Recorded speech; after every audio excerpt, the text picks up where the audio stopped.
I punch the radio button off because the screaming from the dispatch is making my head pound worse than it already does. 3 hours into this run from Sacramento to Portland, and my eyes feel like someone rubbed sand into them. The coffee I grabbed at that truck stop near Redding sits cold in the cup holder. Film on top, barely touched. Should have slept better last night, but Jennifer kept me up arguing about the mortgage payment again. Same fight we've had 6 times this month. The rig hums underneath me. 40 tons of commercial freight, Peterbilt 579, company lease through Hoffman Logistics. Not mine. Just the guy they trust to haul cross-country because I don't ask questions and I'm always on time. The engine's got enough horses to pull a house off its foundation.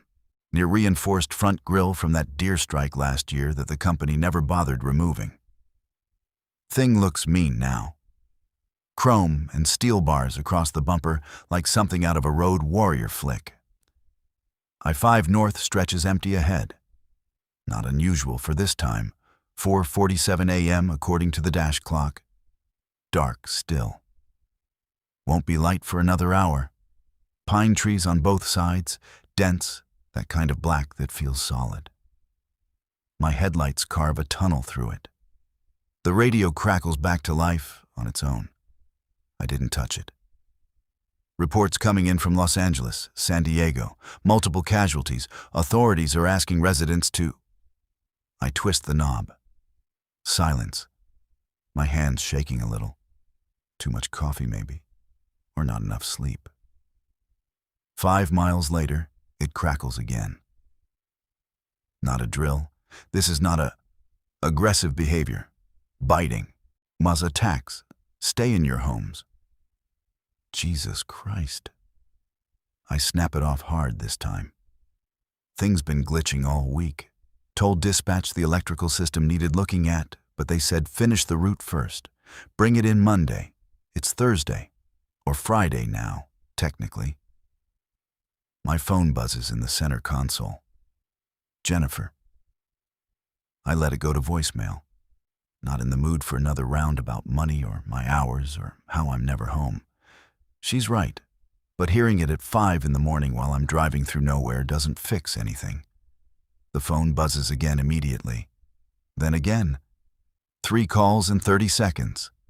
That's not normal. Jennifer doesn't do clingy. She does cold silence or single cutting texts. I grab it on the 4th call. Jen, I'm driving. What? Are you watching the news? Her voice sounds strange. High, tight. I'm in the truck. Comac, there is no news. What's wrong? Turn on the radio. Now. Derek, I'm serious. Turn it on right now. It's broken. Keeps cutting in and out with some emergency. It's not broken.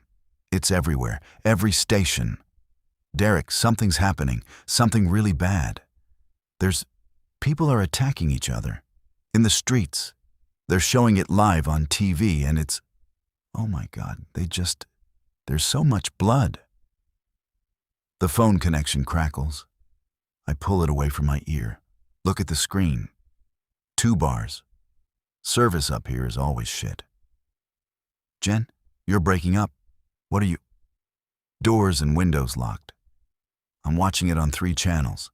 It started in LA a few hours ago, but now it's spreading. San Francisco, Sacramento. Derek, it's moving north. They're saying, the people who get bitten, they change. They attack other people. And it's like, I don't know what it's like. It doesn't make sense. But you need to come home, please. I'm scared. My throat feels dry. You're watching a movie or something. Some War of the Worlds bullshit prank. It's on CNN, BBC, Fox, all of them. This isn't a prank. Derek, please, I need you to come home. I don't know what to say. Jennifer doesn't scare easy.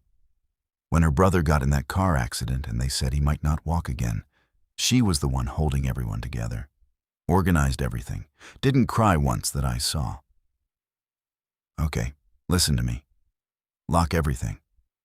Don't open the door for anyone. I'm maybe 6, 7 hours out. I'll call you when I get closer.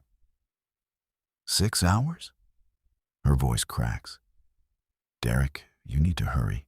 They're saying it's spreading fast, really fast, faster than... The line goes dead. I look at the phone. No signal now. 0 bars. Shit. I toss it back in the console and reach for the radio. Twist it on. Static for a few seconds, then a voice punches through, loud, panicked. Avoid all major highways if possible. I-5, 101, Highway 1, all experiencing extreme traffic congestion and reports of attacks. The CDC has issued a statement advising citizens to remain indoors. If you encounter an infected individual, do not attempt to help them. I repeat, do not... A different voice cuts in. Deeper, more official. This is the emergency broadcast system. A state of emergency has been declared for the following counties: Los Angeles, Orange, San Bernardino, Riverside, San Diego, Ventura. I turn it down but leave it on. My hands feel weird on the steering wheel. Sweaty, I wipe them on my jeans one at a time. Up ahead, the road curves. I know this stretch. Another 20 miles to the Oregon border. Then it's straight shot through Medford, Grants Pass, down toward Eugene. Home's another 3 hours past that. Clackamas. Little rental house off 82nd that we've been in for 2 years. Beige siding. Tiny yard. Jennifer hates it, but it's what we can afford. The sky's starting to lighten. Not sunrise yet, but that pre-dawn gray, where you can start to make out shapes. The trees look less solid. I can see the white line of the road stretching ahead. Something moves on the shoulder. I catch it in the periphery. A person, standing just off the asphalt, near the tree line. I'm doing 70 and I pass them in a second, but the image burns in. They're just standing there, middle of nowhere. No car visible, no reason to be there. What the hell? Quarter mile later, another one. And this one's closer to the road, shambling onto the white line. I lean on the horn as I pass, the blast echoing. They don't move, don't even turn their head, just keep walking forward in this weird stiff-legged way. My chest feels tight. The radio's still going. Different voice now. Woman. She sounds like she's crying. Confirmed reports of outbreaks in Portland, Seattle, and Vancouver, BC, as of 5:15 a.m. Pacific time. Health officials are urging Portland. That's where I'm headed. Was headed.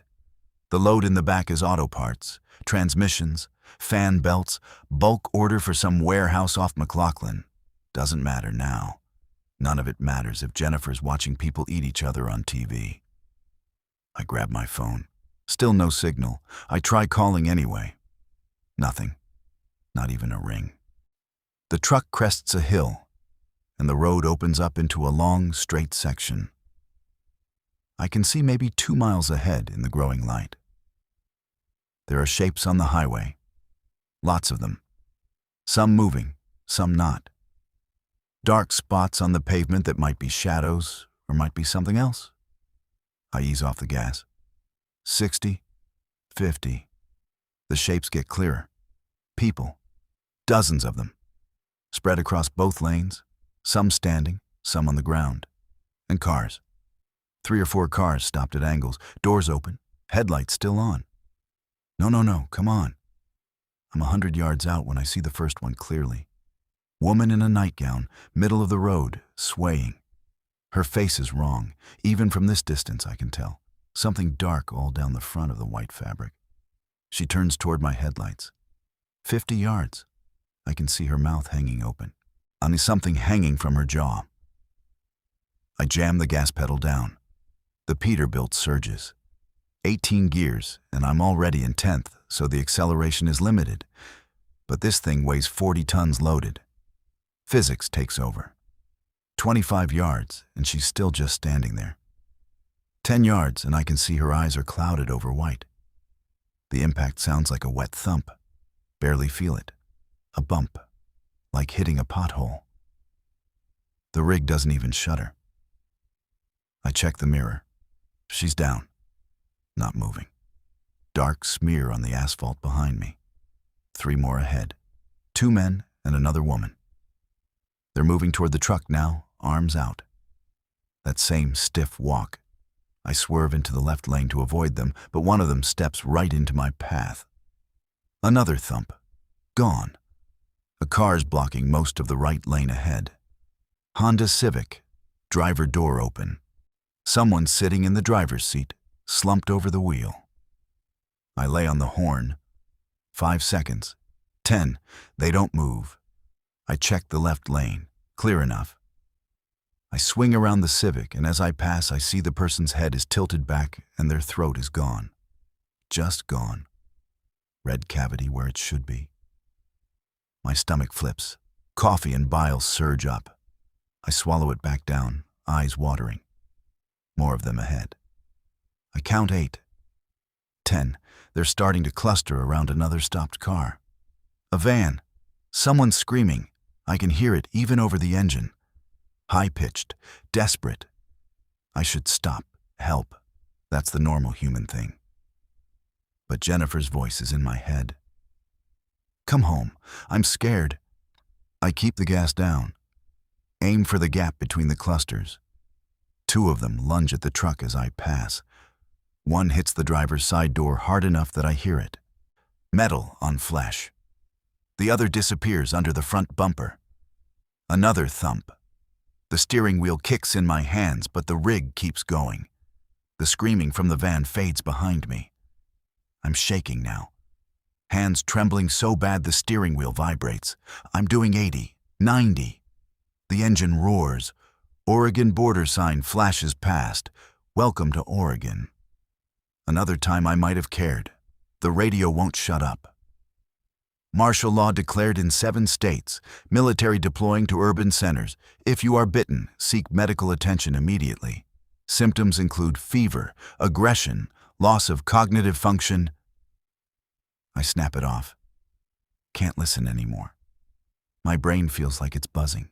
Static inside my skull. I just killed people. Multiple people. The woman in the nightgown. The man who stepped out. Maybe others. Maybe they weren't dead. Maybe they were just sick, confused, needed help. But that thing hanging from the woman's mouth, the way they moved, the van driver's throat. My phone buzzes.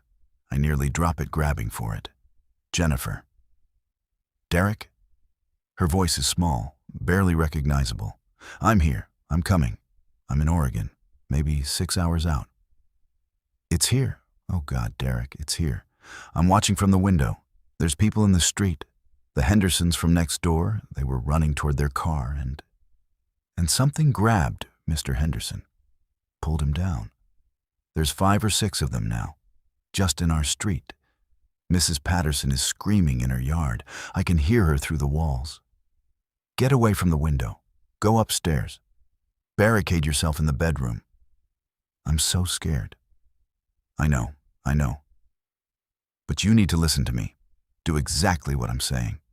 Get away from the window. Lock the bedroom door. Push furniture against it. I'm coming as fast as I can. Okay. She's crying now. Full sobs. I love you. I love you too. Stay on the line. The phone's almost dead. I forgot to charge it last night. I'm so stupid. You're not stupid. Just stay calm. I'll be there soon. Derek. The line cuts out. Dead. I try calling back. Goes straight to voicemail. Fuck. I slam my fist into the steering wheel. The horn blasts. I do it again. Again. My hand hurts, but the pain feels good. Focuses me. 6 hours. I can make it 5 if I push. Maybe 4.5. The rig can handle it. Fuel gauge shows 3/4 full. That's enough to get home with some to spare. The highway ahead is empty again. No more bodies. No more stopped cars. Just road and trees and the sky getting lighter by the minute. It's going to be a nice day. Clear. I can see blue between the clouds. Medford is 20 miles ahead. Small city. maybe 60,000 people. I need to decide now whether to try going through it or around. Around means back roads. Slower. Through means risk. But it's faster. Jennifer's voice. Come home. Through it is. The radio crackles back on by itself again. I don't turn it off this time. Reports indicate the infection spreads through bites and fluid contact. Victims expire within 2 to 6 hours and reanimate shortly after.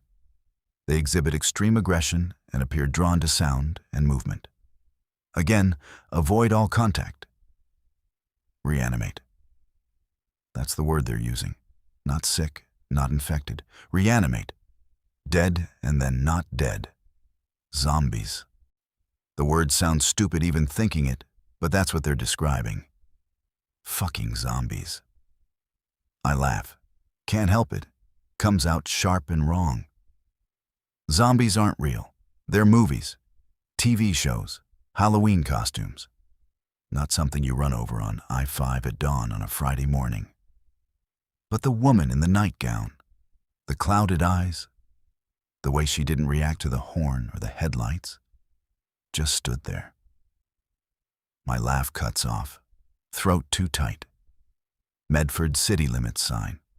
Population 81,780. The highway cuts right through the middle. I can see buildings ahead. Streetlights, traffic signals blinking red. No traffic though, nothing moving that I can see.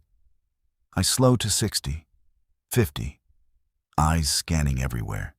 Gas stations on both sides, fast food places, a Walmart, all the lights on but no people. Not a single car on the road. A dog runs across the highway. Black lab, no collar. It doesn't even look at the truck. Just bolts toward a side street and disappears. 2 blocks later, I see the first real sign of chaos. Cars piled up at an intersection. 5 or 6 of them at weird angles like they hit each other trying to get through. Doors open, nobody inside. Glass on the street. Something dark splattered on the windshield of a white SUV. I keep going, straight through. The truck's big enough that I can push smaller vehicles out of the way if I need to, but I'd rather not stop. Stopping feels like death right now. Movement to the right, strip mall parking lot, 20 or 30 of them. They're clustered around something on the ground. Feeding, I can see arms moving, heads down. The wet sound of it carries even over the engine. One of them looks up as I pass. Woman, young, maybe 25. Her whole lower face is red. She opens her mouth and screams. No words, just sound. Raw, animal. The others look up too, all of them.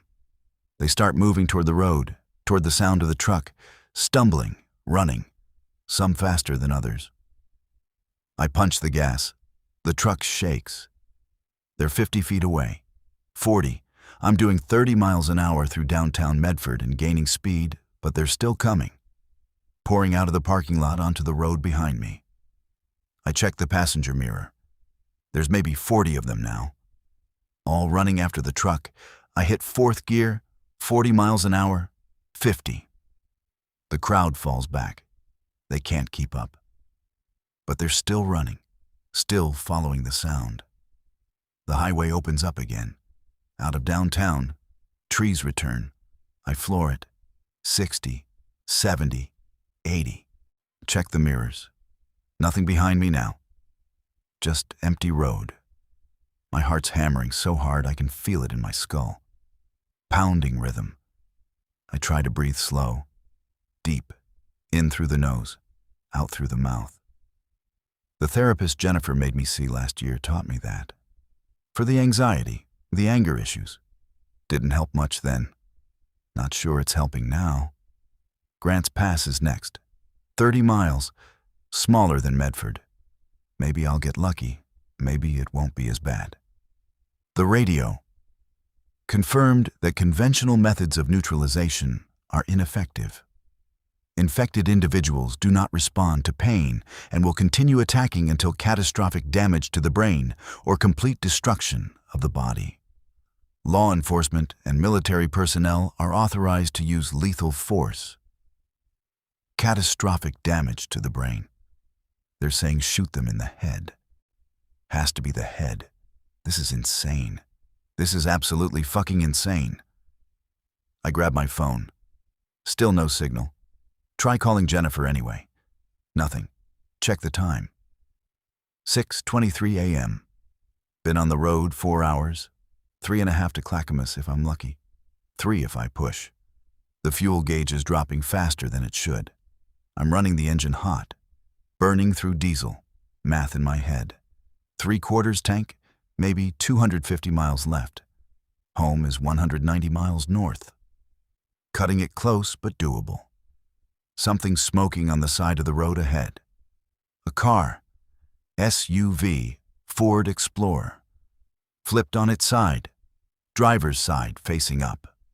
Flames coming from the engine compartment. As I get closer, I see someone hanging out of the driver window. Not moving. Face down, arms dangling. I don't slow down. Can't help them. Can't help anyone. On Grants Pass city limits. Population 37,000. The highway curves around the east side. I can see smoke rising from downtown. Multiple columns. Big ones. Building fires. Nobody's putting them out. The road's blocked. Completely blocked. 30 cars minimum. Piled up like a kid smashed his toys together.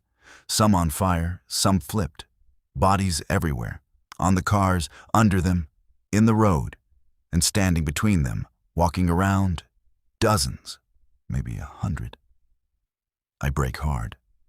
The rig shudders, air brakes hiss. I'm still going 40 when I realize I need to decide. Try to push through, find another way around, or turn back. Turning back means Medford, that crowd. No good options. I see a gap, left side, between a burning pickup and a minivan, maybe wide enough. The creatures infected, whatever they are. They're not blocking it yet, or they're spread out, distracted by the bodies. I downshift, 3rd gear, 2nd, line up, 20 yards away, 10. They start to notice the sound, heads turning, bodies moving toward me. I floor it. 2nd gear screaming.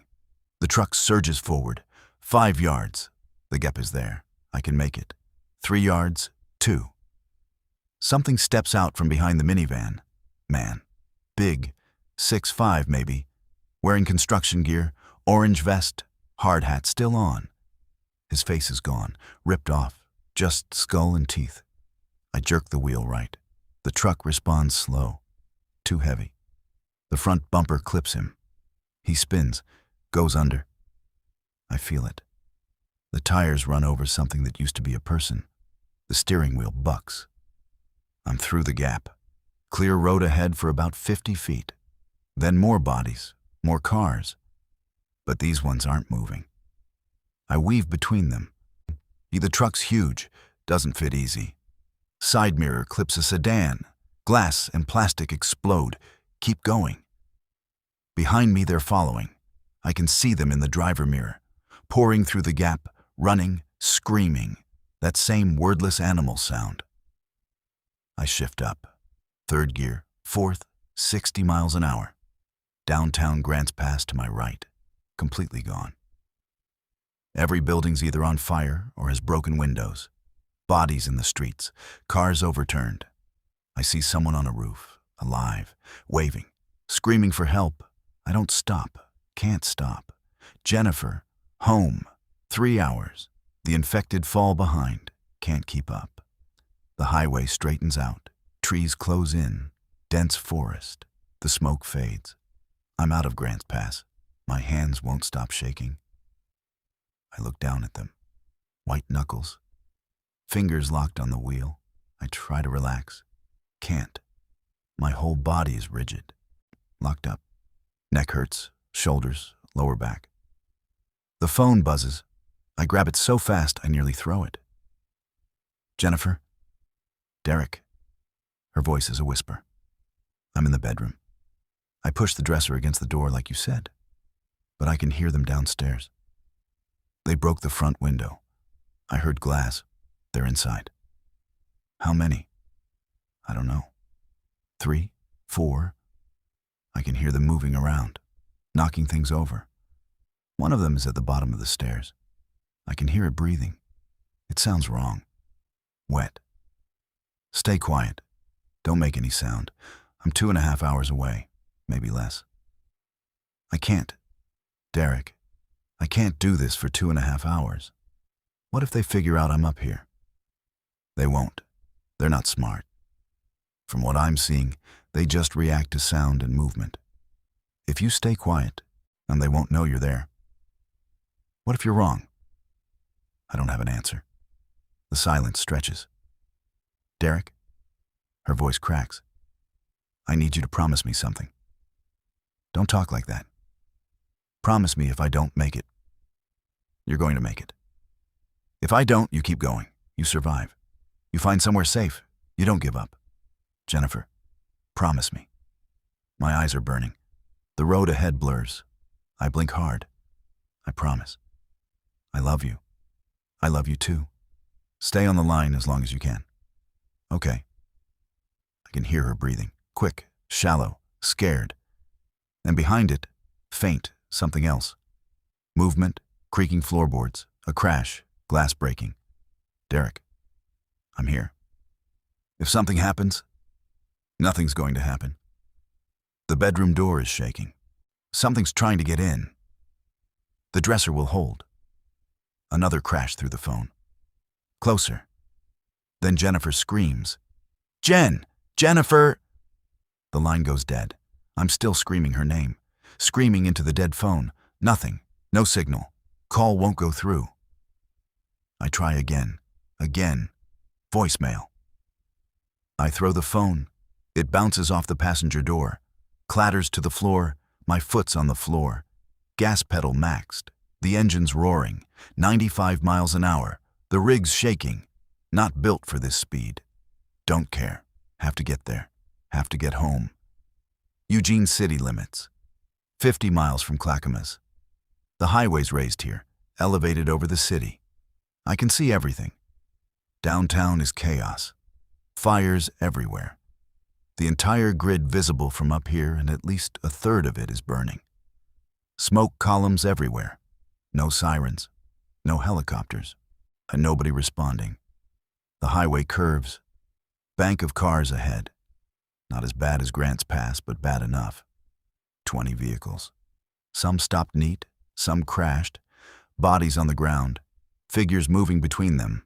I don't slow down. Line up with the clearest path. Right lane.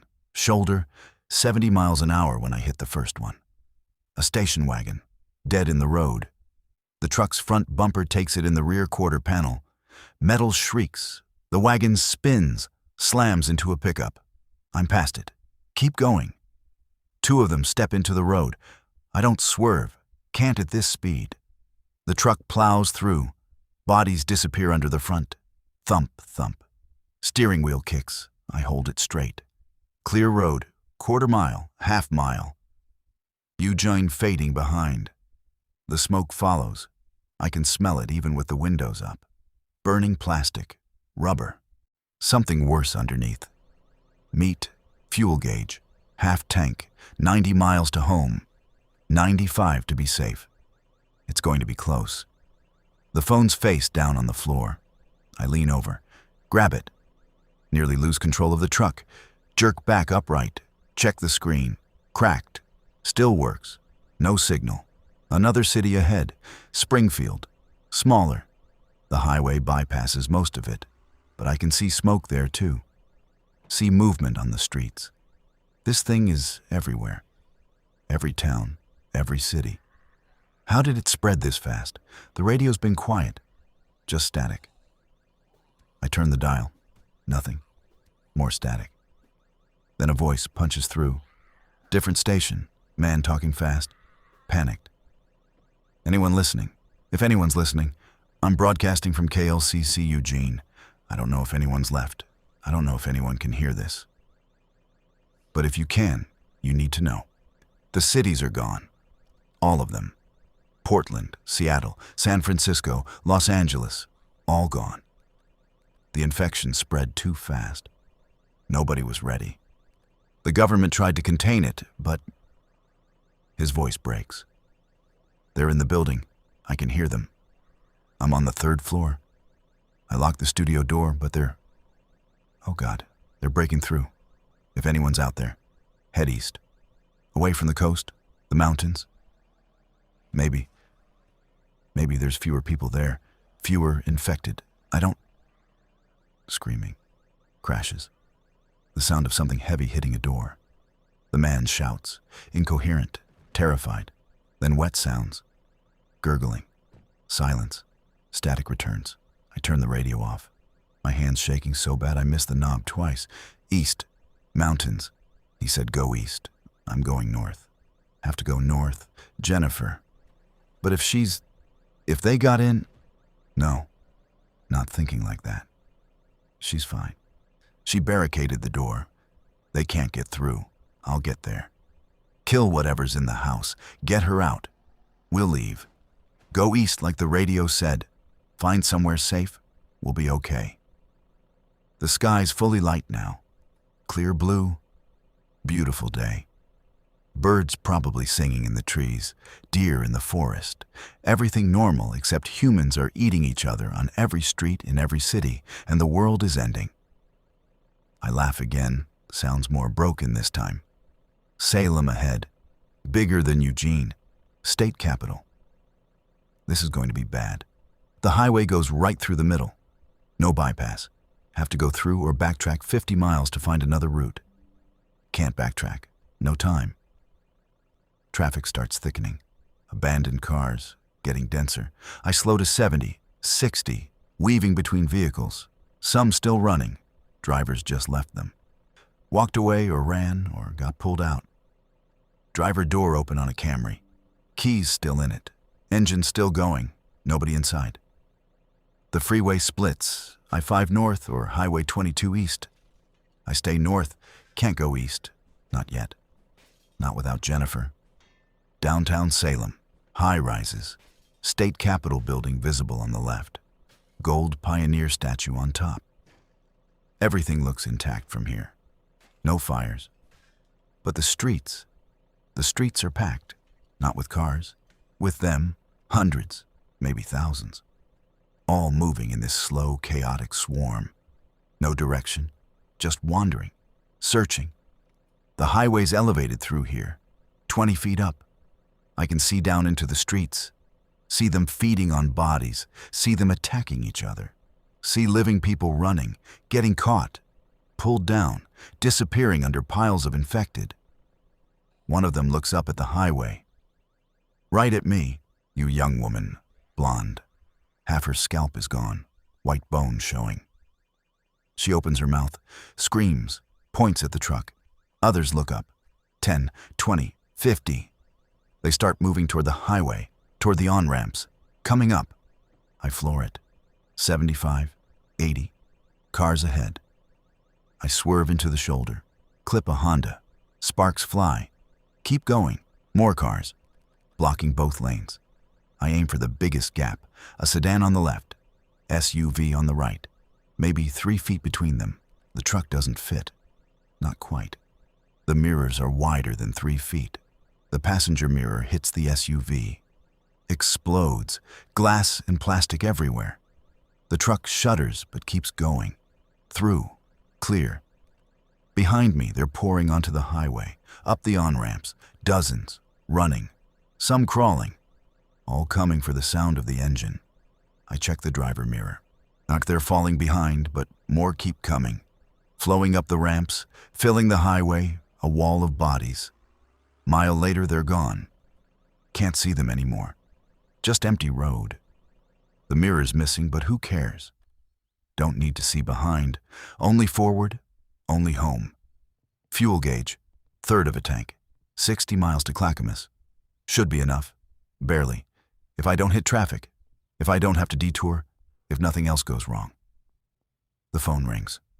I nearly drop it again. Unknown number. I answer anyway. Hello? Jennifer? This is emergency services broadcast. If you're receiving this call, you're in or near an evacuation zone. Please proceed to the nearest designated shelter immediately. Yes, do not attempt to travel long distances. Do not... Automated. Recording. I hang up. Try calling Jennifer. Straight to voicemail. Dead battery. Or she's dead. Or they're dead and something else has the phone now. Stop. Stop thinking.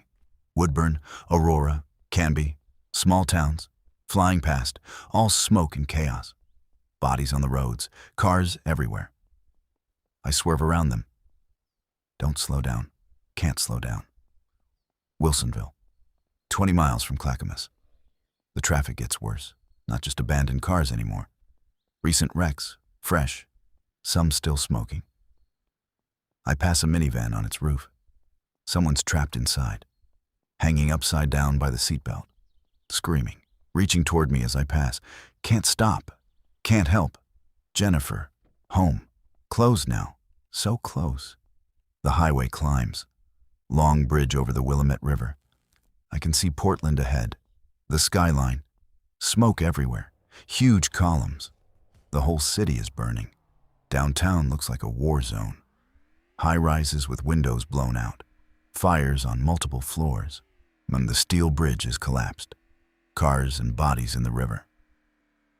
I take the Clackamas exit, off the highway. Surface streets now.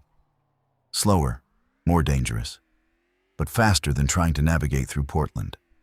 The streets here are packed, cars everywhere, angled, crashed, abandoned, and bodies. So many bodies. Some moving, most not. The ones moving look up as the truck approaches, turn toward the sound, start following. I recognize this area, 5 miles from home, maybe 10 minutes in normal traffic. Have to figure 15 or 20 now with all the obstacles. A group of them steps into the road ahead. 6, 7, blocking the street.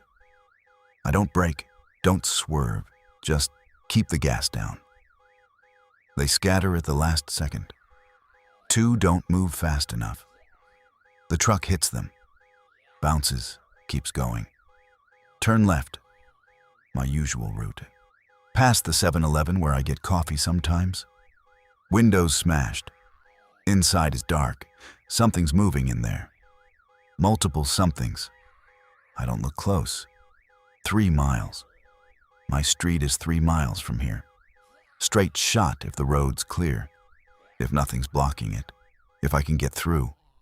Right turn. Oak Street. 2 miles. The houses here are all quiet.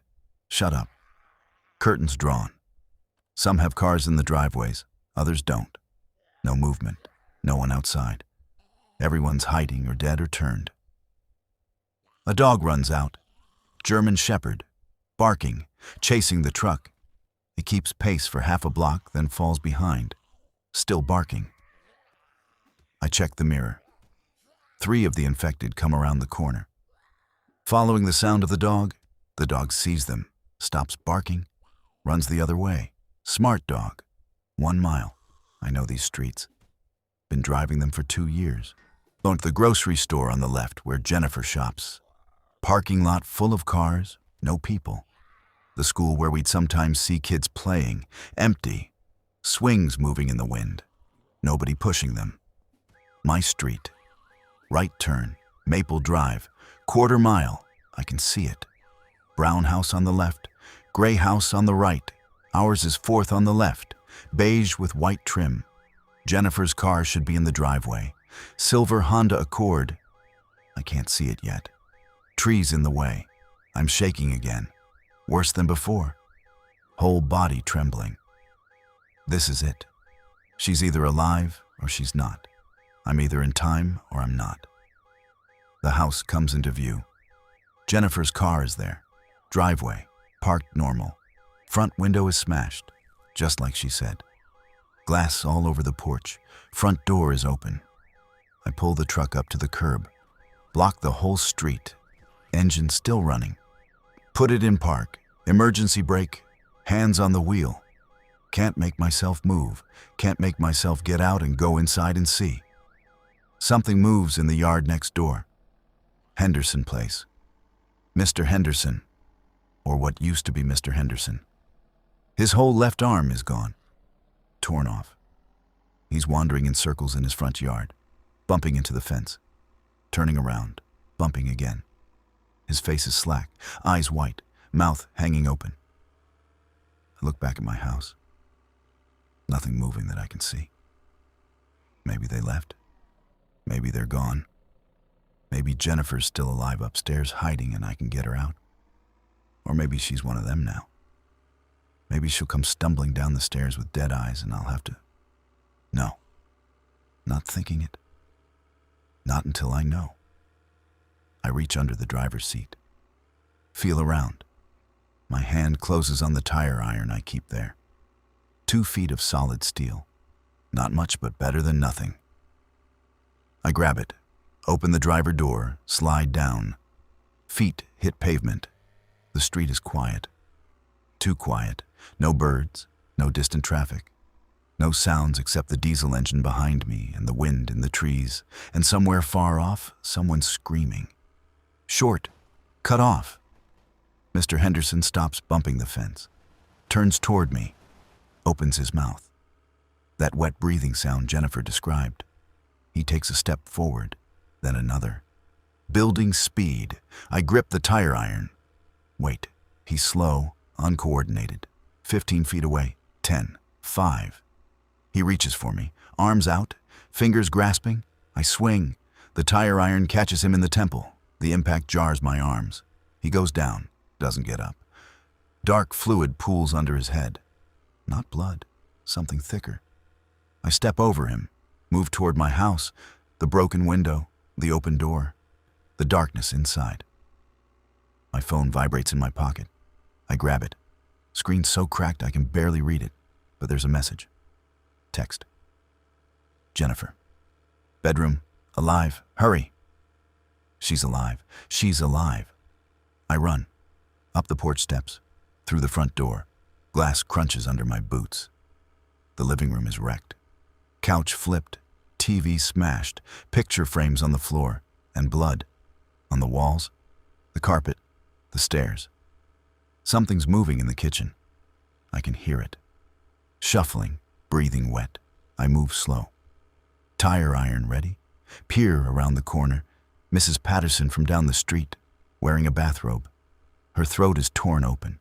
She's hunched over something on the floor, eating. The sounds, the wet tearing sounds.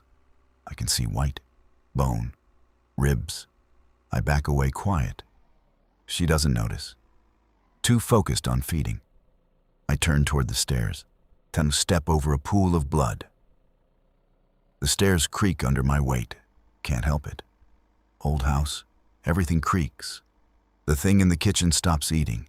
Silence, then movement. Fast. She comes around the corner, sees me, screams, starts running. I'm halfway up the stairs. She's faster than Mr. Henderson was, much faster. She hits the bottom step as I reach the top. I turn, swing the tire iron. Miss. She grabs my leg, pulls. I fall, hit the landing hard. Hip, elbow. She's climbing over me, face right above mine, mouth open, teeth brown with old blood. Her breath smells like rotting meat. I jam the tire iron up. Under her chin, push hard. She snaps at it, teeth scraping metal. I push harder, leverage, physics. She falls backward, tumbles down the stairs, hits the bottom, doesn't get up. The tire iron went through her chin, out the back of her skull. Pinned to the floor. I'm up, moving. The bedroom door is at the end of the hall. Dresser pushed against it from this side. I can see it blocking the doorway. Jennifer, Jen! Derek, muffled, from inside. Oh my God, Derek. Scraping sounds, the dresser moving, inch by inch. I help from this side. Push, it slides, the door opens. Jennifer's there, alive, face pale, eyes red from crying, clothes torn, but alive. She throws herself at me, arms around my neck, sobbing into my shoulder. I hold her, tight, tight as I can. She's shaking, I'm shaking. We're both shaking. I thought they got in. I heard fighting, the screaming. I'm here. I'm here. We need to go. Right now. Where? The truck. I've got a truck. We're leaving, getting out of the city. She pulls back, looks at me. Her eyes are wild, terrified. But she nods. Okay. Let me grab. No time. We go now.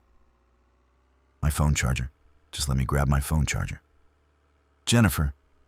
It's right there, please.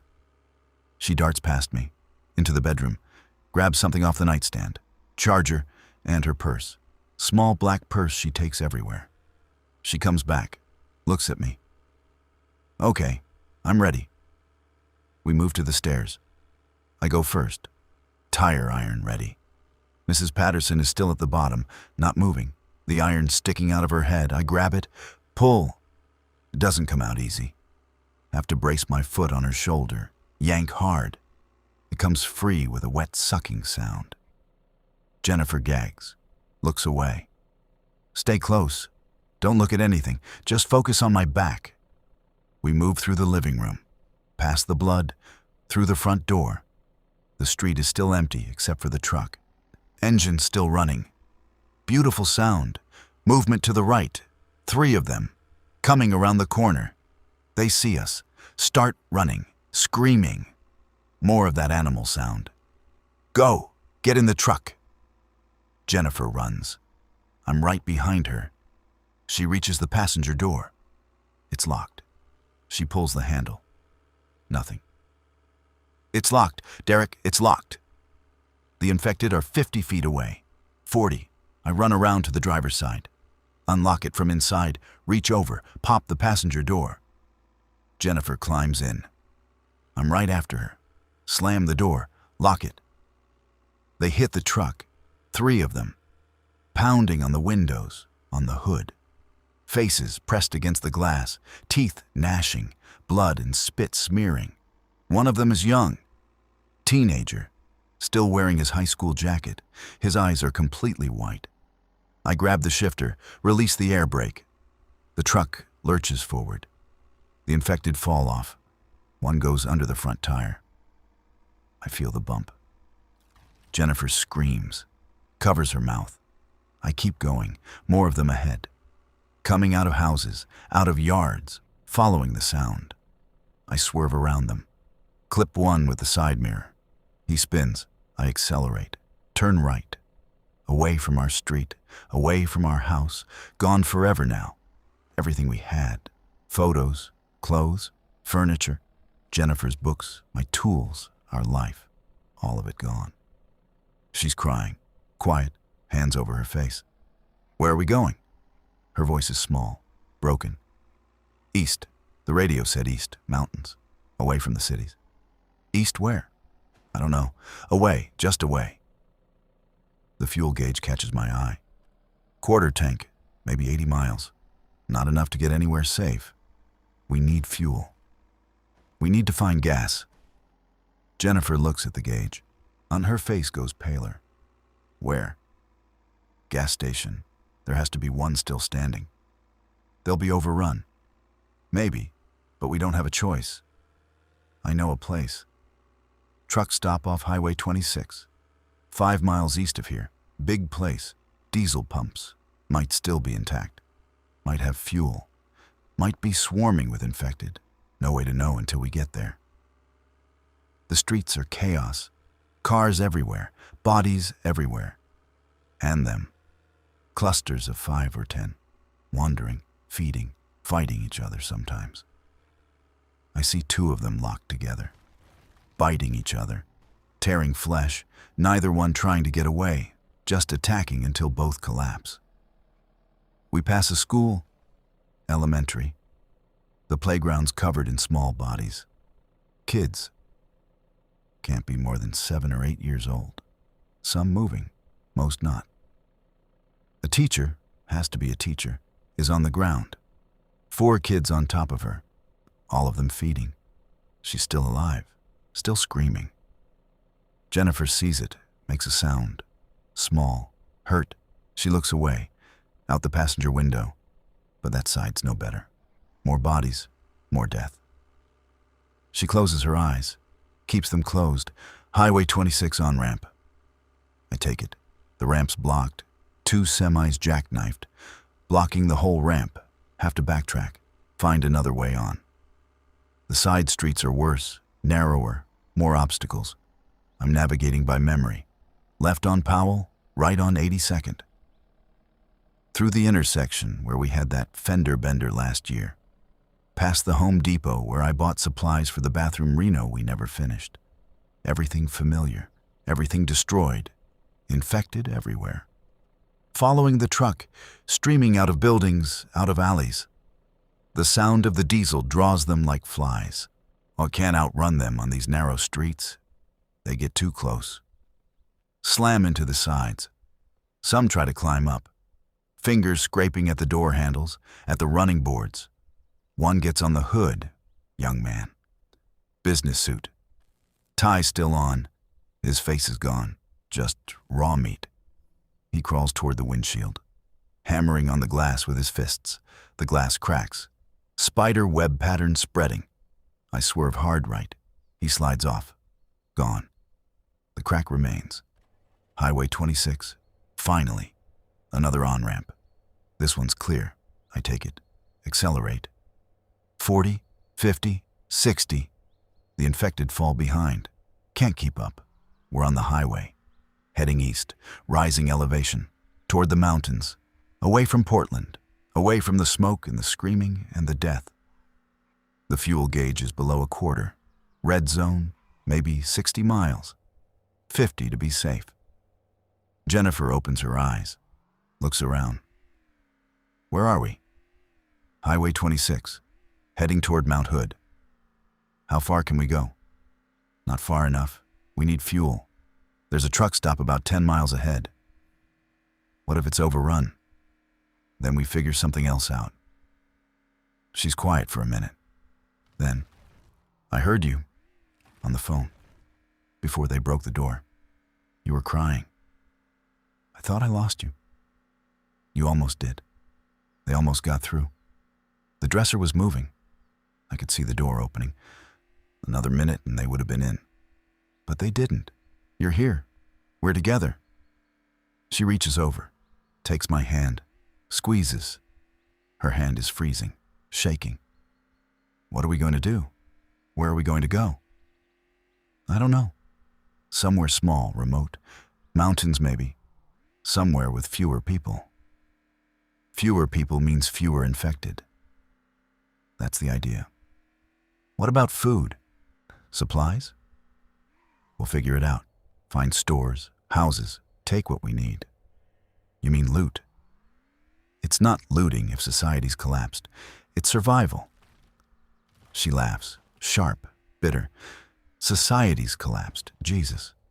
Yesterday morning you were complaining about the water bill. Yesterday morning the world made sense. And now? Now we're driving through the apocalypse, and I'm praying a truck stop has diesel. The highway climbs. Trees get denser. The city falls away behind us. I check the mirrors. No one following. The road ahead is empty. Surprisingly empty. A few abandoned cars, but nothing like in the city. Maybe people up here evacuated early. Maybe they're hiding. Maybe they're all dead. The truck stop appears. Big sign. Gas, diesel, food, lodging. The building looks intact.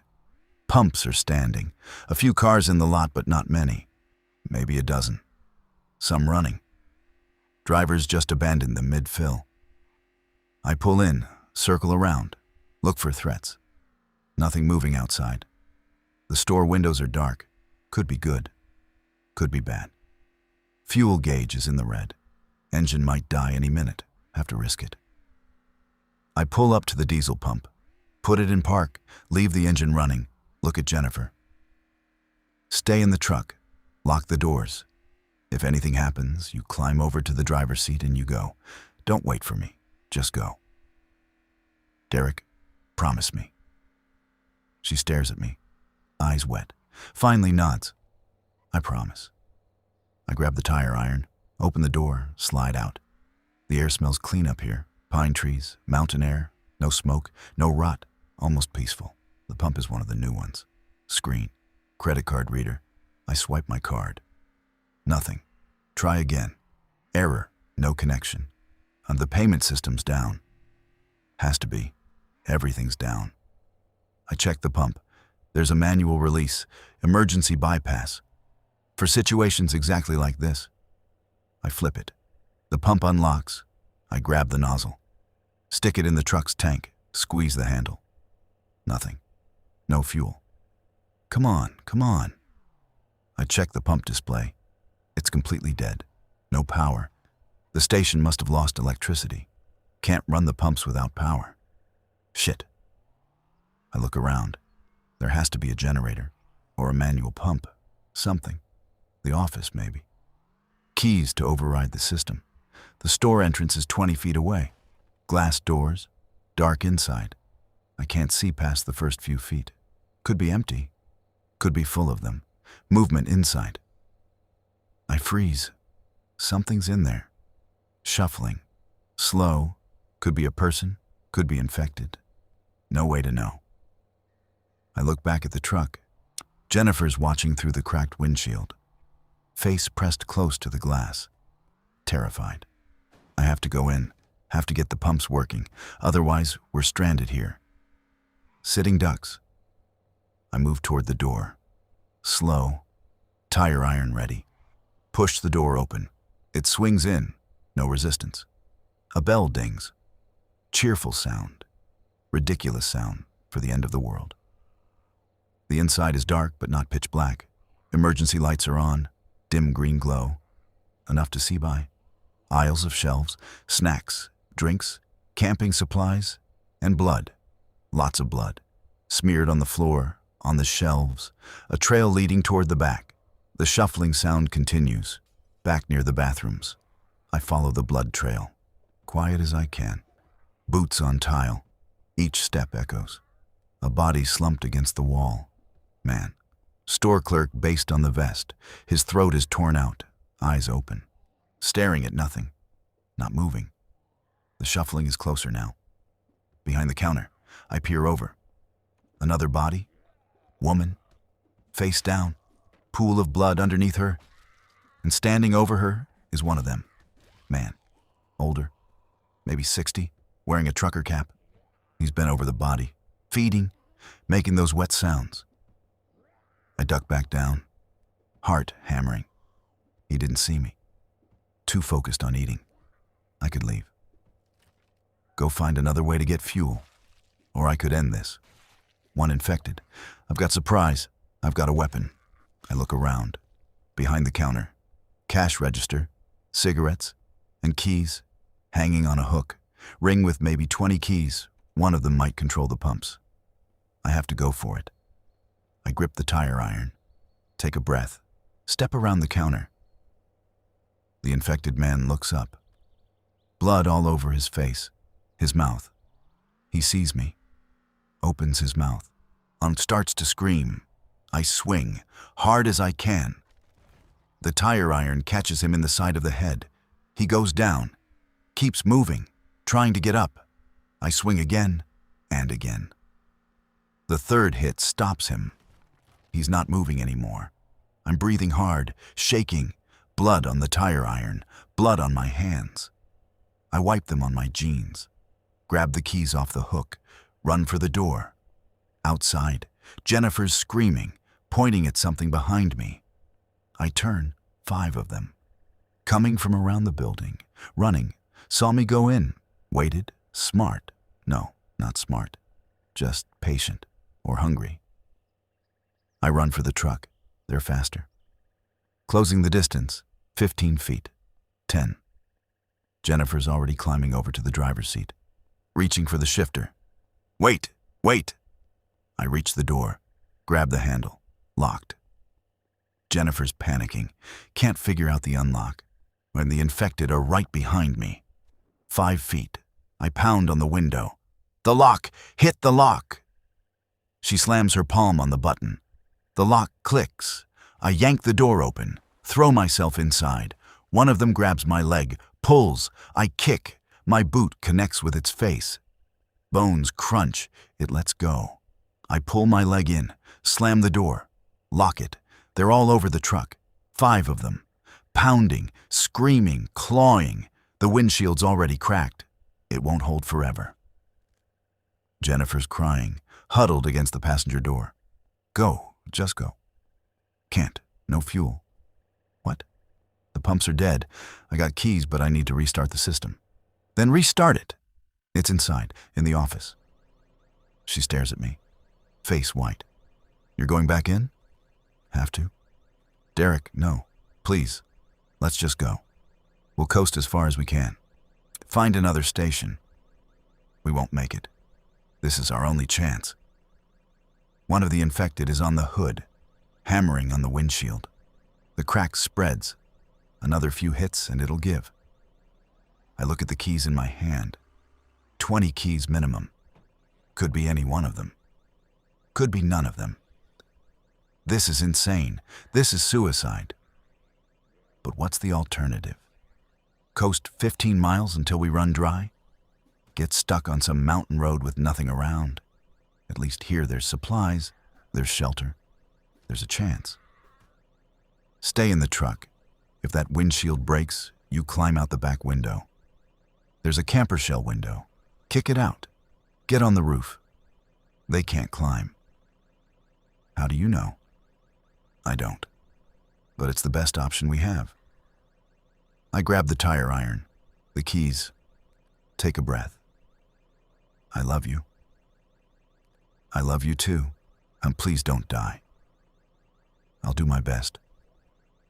I open the door. The infected on my side lunges. I'm ready. Swing the tire iron. Catch him in the throat. He goes down. I drop. Land on top of him. His hands claw at me, weak, uncoordinated. I bring the tire iron down on his head. Once, twice. He stops moving. The others are coming around the truck. 4 left. I run, back toward the store. They follow. Good. Keep them away from Jennifer. Inside. The bell dings again. I head for the office. Small room behind the counter. Doors open. Inside is a desk. Computer, monitor, radio, and on the wall, a circuit breaker panel. I flip switches. Nothing happens. The power's completely out. Dead. Not just the station. The whole grid. Of course. Cities burning. Millions dead. Who's running the power plants? There has to be another way. Generator. Manual override. Something. I search the desk. Drawers, files, receipts. Nothing useful. Check the computer. Won't turn on. Dead. The infected are inside. I can hear them. Knocking over displays, shambling through the aisles. Coming closer. Under the desk. Red box. Emergency equipment. I yank it open. Flashlight. Flares. First aid kit. And a manual. Fuel pump emergency procedures. I grab it. Flip through. Pages of diagrams. Instructions. And there. Page 17. Manual pump activation. Requires generator backup, emergency override key, fuel flow valve access. Generator. Where would they keep a generator? Outside. Has to be. Around back. I peer out of the office. The infected are in the next aisle. 3 of them. Searching. Looking for me. One's the woman from the body outside. Got up. Turned. Her face is a ruin. She's making sounds. Not screaming. Something else. Wet. Clicking. I stay low. Crawl toward the back exit. Emergency door. Should open from inside. Should. If it's not locked. If it's not blocked. I reach it. Push the bar. It opens. Alarm should sound. Nothing. No power for the alarm. I slip through. Outside. The back of the building is service area. Dumpsters. Delivery dock. And there. Metal shed. Generator housing. The sign's right on it. I run over. The door's padlocked. I try the keys. First one doesn't fit. Second one. Third. Fifth. 7th. Come on. Come on. 11th key slides in. Turns. The padlock opens. Inside the shed is a big industrial generator. Honda. Diesel. The tank gauge shows half full, enough to run for hours, maybe days. There's a start procedure taped to the side. 4 steps. Prime the fuel line. Open the choke. Set the throttle. Pull the starter cord. I follow the instructions. Prime the line. Open the choke. Throttle to half. Grab the cord. Pull hard. Nothing. Pull again. Sputter. Third pull, it catches. Engine turns over. Loud. Really loud. The whole generator vibrates. Wait. The infected will hear this. They'll come. All of them. However many are in the area. They'll converge on this sound. Can't think about that. Just move. Get the pump working. Fill the tank. Get out. I run back inside. The infected are closer now. 5 of them now. Must have been more I didn't see. They hear me. Turn. Start moving fast. I run for the front. Through the aisles. One of them steps out in front of me. Woman. Office clothes. Glasses askew. Her whole lower jaw is missing. Just tongue and throat. She grabs for me. I shove her. She falls back into a shelf. Chips and candy rain down. I keep running. Out the front door. The bell dings. Cheerful. Insane. The truck. Jennifer's face in the window. Eyes wide. She's pointing again. More of them. Coming from the highway. From the trees. 8, 10, 12. The sound of the generator drew them. I run to the pump. Check the display. It's on. Power restored. Screen glowing. I grab the nozzle. Shove it in the tank. Squeeze the trigger. Fuel flows. Beautiful sound. Liquid pouring. The infected are closing in. 20 feet. 15. I watch the pump meter. 5 gallons. 10. The tank holds 90. This is going to take minutes I don't have. Jennifer's screaming something. Can't hear over the pump and the generator and the infected screaming. She's pointing at the sky. I look up. Helicopter. Military. Black. Coming in low from the east. It passes over. Gone in seconds. Didn't stop, didn't land. Just flew over and kept going.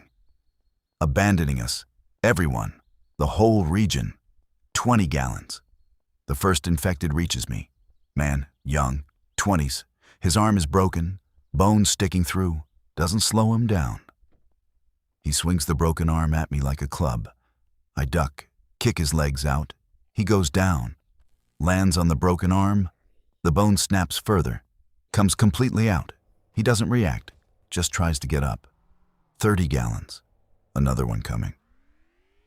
I pull the tire iron from my belt, swing at his knees. He falls, crawls toward me. I stomp on his head. Once, twice. He stops. 40 gallons. More coming. Too many. At least 15 now. From all directions. I can't fight them all. The nozzle clicks. 50 gallons. 60. Come on. Come on. Jennifer's climbed into the driver's seat, and she's got the truck in gear, revving the engine, ready to go. 70 gallons. One of them grabs my jacket, pulls. I spin, elbow to its face, nose crunches. It lets go. I swing the tire iron, miss, swing again, connect, down. 80 gallons. 2 more grab me, one on each arm. Pulling. Their faces coming close, mouths open, teeth yellow and brown. I can smell them. Death and rot and something worse.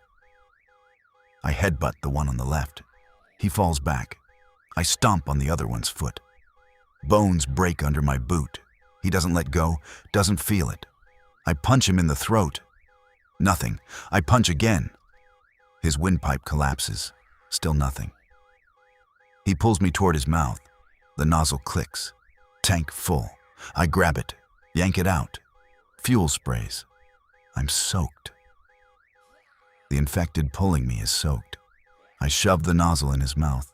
Squeeze. A diesel pours down his throat. He chokes, gags, lets go. I run. The truck's moving. Jennifer's backing up, trying to give me room. I jump for the door. Miss. Land hard. Roll. The infected are on me. 3 of them. Piling on. I swing the tire iron. Blind. Desperate. Hit something. Someone. They keep coming. The truck lurches backward, slams into the group, bodies fly. The ones on me are knocked off. I'm up, running. The truck's right there, door open. Jennifer's screaming my name. I dive, land half in, my legs hanging out. The door is crushing them.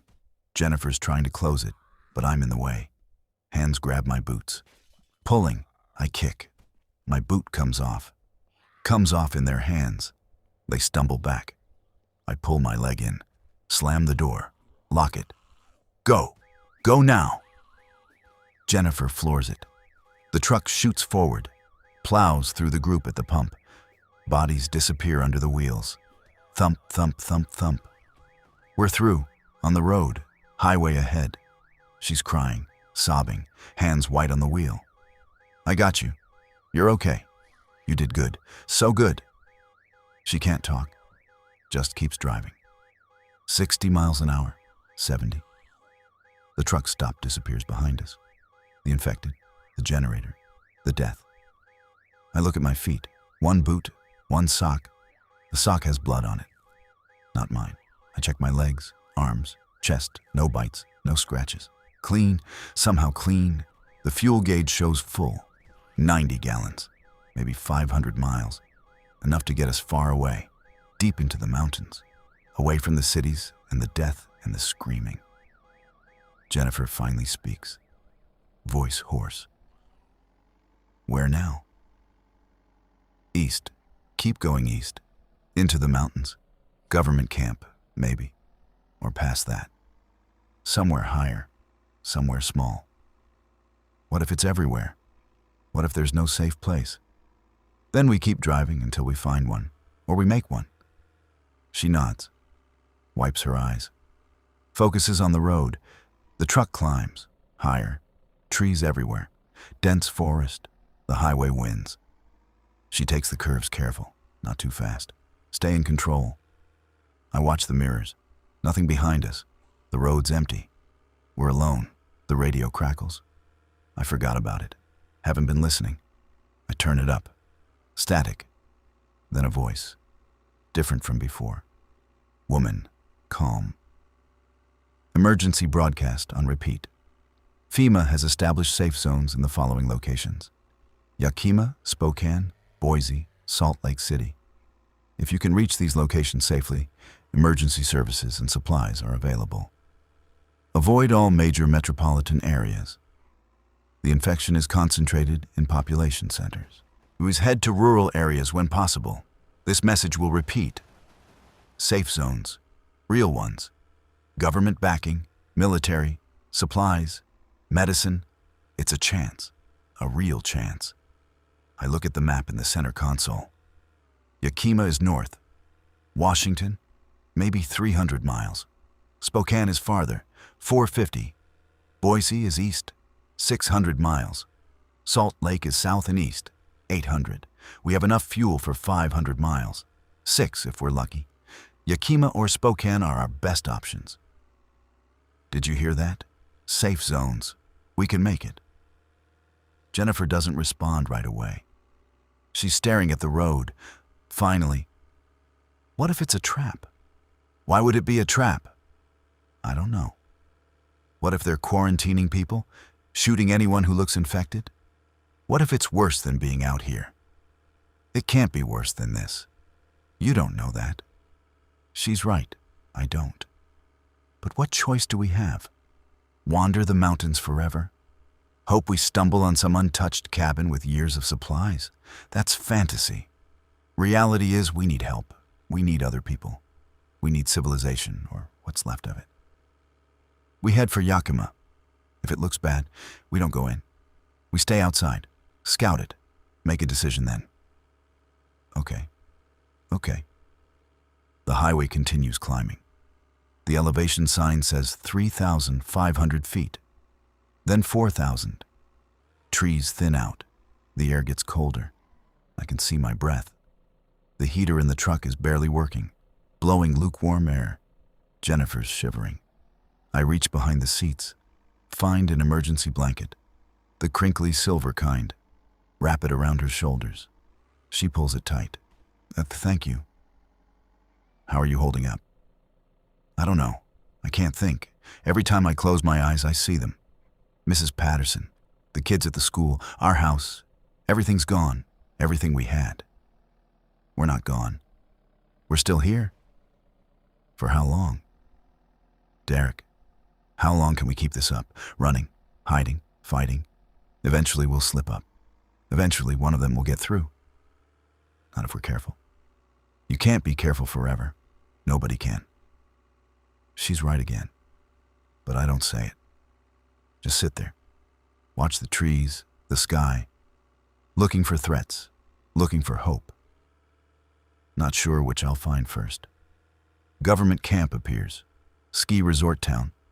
Population maybe 200. The highway goes right through it. Lodges on both sides. Gift shops, restaurants, everything closed. Dark. A few cars parked, but no people. No infected either. And too small, too remote. Maybe they evacuated early, or maybe they're inside. Hiding, watching us pass. Jennifer slows down. 30 miles an hour. Looking at the buildings. Should we stop? Look for supplies? We just fueled up. We're good for now. But food, water, we don't have much. She's right. We left home with nothing. The truck has some snacks. Couple bottles of water, not nearly enough. Okay, but quick. In and out. It's 5 minutes. She pulls into a parking lot. Small grocery store, mountain market. Windows are intact. Doors closed. Looks untouched. I grab the tire iron. Same as before. You stay here. Lock the doors. I'll be fast. I'm coming with you. Jennifer, I'm not sitting in the truck again, not alone. Please, let me come. I look at her. She's terrified, but determined. I can't say no. Fine, but stay behind me. Stay close. If I say run, you run. Understand? I understand. We get out. The air is freezing up here. Can't be more than 30 degrees. My breath comes out in clouds. One boot, one sock. The sock's soaked with blood. My foot's going numb. The store door is locked. I try the handle. Nothing. Look around. There. Brick. Half of one near the curb. I grab it. Smash the window next to the door. Glass shatters. Loud. Too loud. I reach through. Unlock it from inside. The door swings open. Inside is dark. Colder than outside somehow. The shelves are mostly full. Nobody looted this place. Too remote. Too early in the outbreak. Grab what you can carry. Food, water, batteries, medicine if there is any. Jennifer moves down an aisle. I go the opposite direction. Canned goods, soup, beans, vegetables. I grab a canvas bag from a display. Start filling it. Can after can, tuna, chili, ravioli. Doesn't matter. Just calories. Jennifer's in the next aisle. I can hear her moving. Bottles clinking. She's got water. Something moves in the back. Storage room, maybe. I freeze. Listen. Nothing. Must have been my imagination. Or something falling. Shelves settling. I keep grabbing supplies. Crackers. Peanut butter. Jerky. The bag's getting heavy. I check the front. Still clear. No movement outside. The sound again. Definitely not imagination. Shuffling. Slow. Coming from the back. Jennifer. Yeah? We need to go. Now. I'm not done. Now. She hears something in my voice. Doesn't argue. Comes around the aisle. Her arms are full. Water bottles, bread, chips.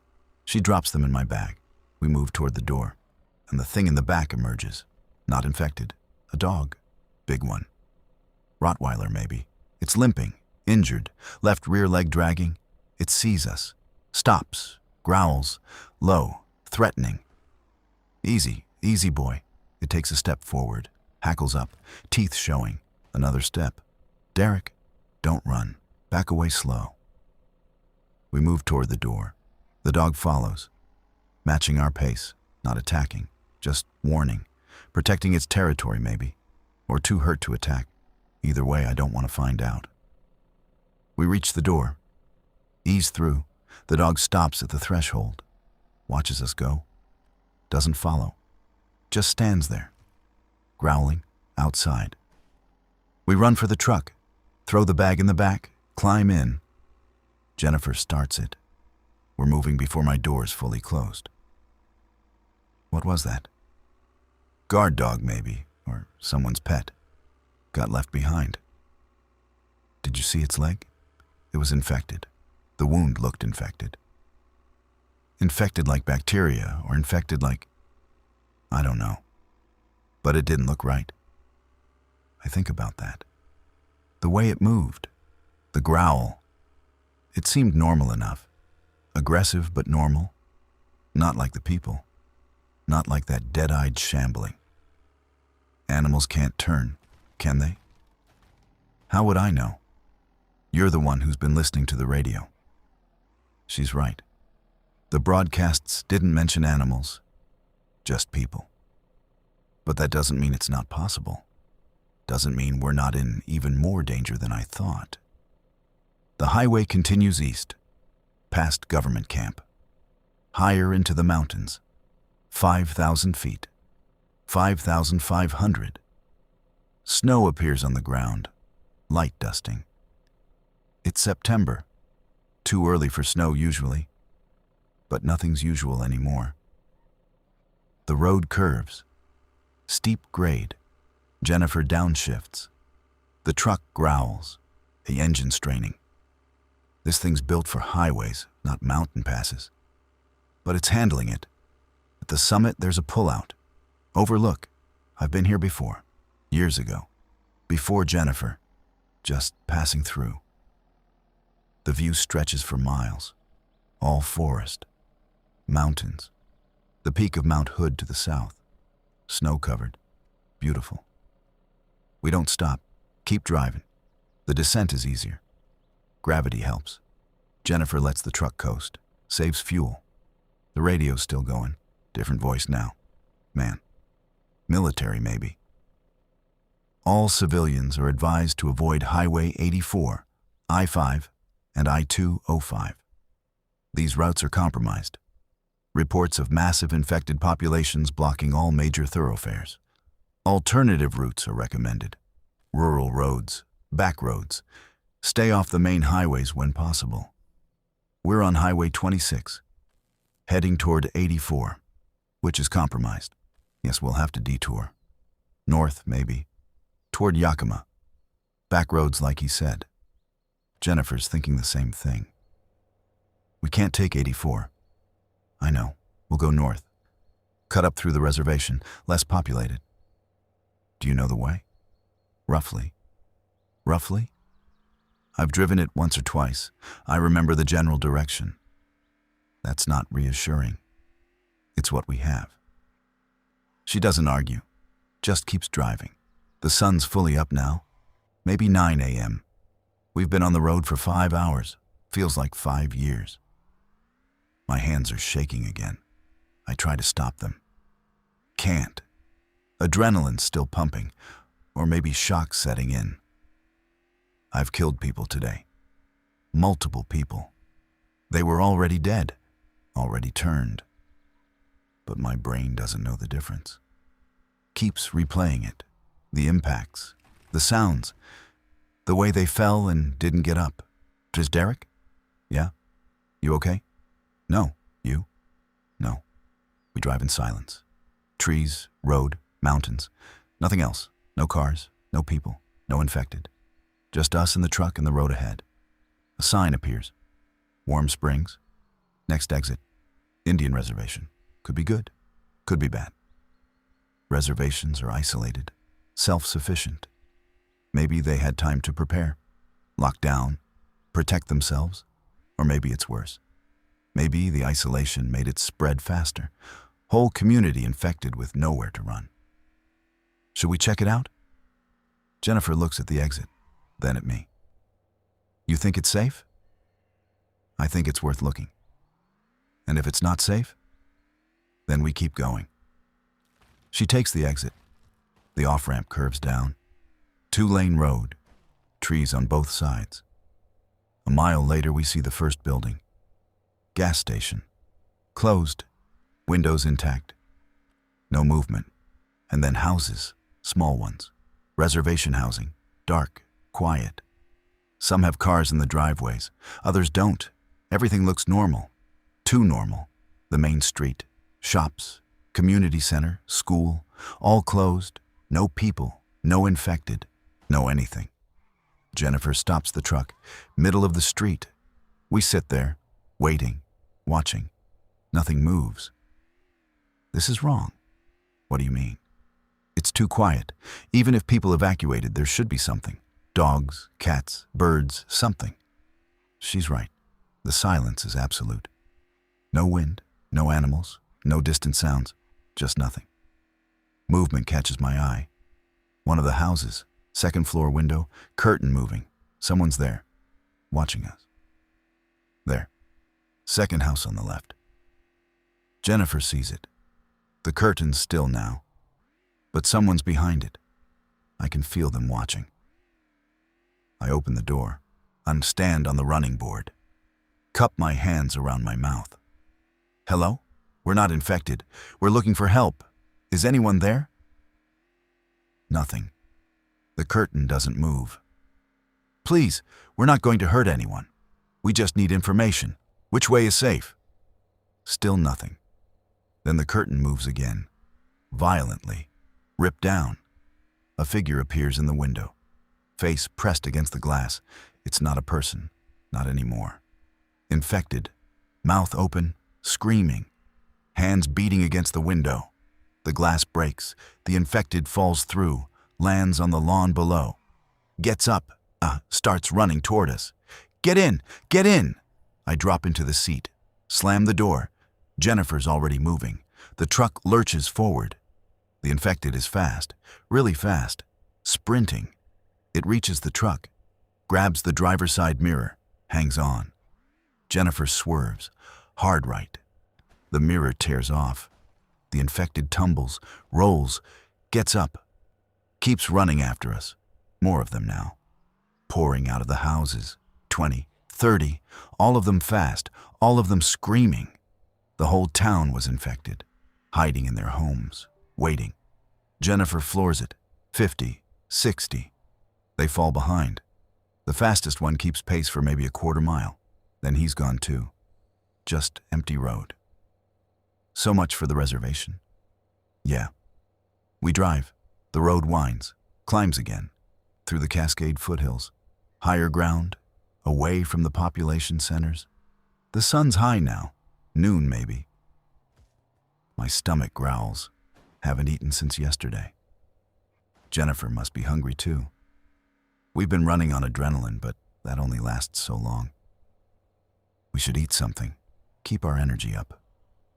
Jennifer nods, doesn't slow down, just reaches back, grabs the bag, pulls out a can of peaches, a bag of chips, bottle of water.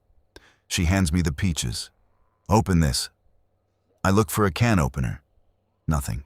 The tire iron. I jam the pointed end into the top. The metal bends. Juice leaks out. I work it around, make a hole big enough. Peel the lid back, sharp edges, but whatever. I hand it to Jennifer. She drives one-handed, drinks the juice, fishes out a peach slice with her fingers, eats it, hands the can back. I do the same. The peaches are sweet, artificial, perfect. We pass the can back and forth. Drain it. Jennifer opens the chips. We eat them too. Greasy, salty, exactly what we need. The water bottle makes 3 trips between us. We drain it. I toss the empty in the back. Feels slightly better. Not good, but less likely to collapse. The road straightens. A sign appears. Highway 197 North. Toward Washington, toward Yakima. This is the way. Jennifer takes the turn. The truck leans. Suspension creaking. We're loaded heavy. Fuel. Supplies.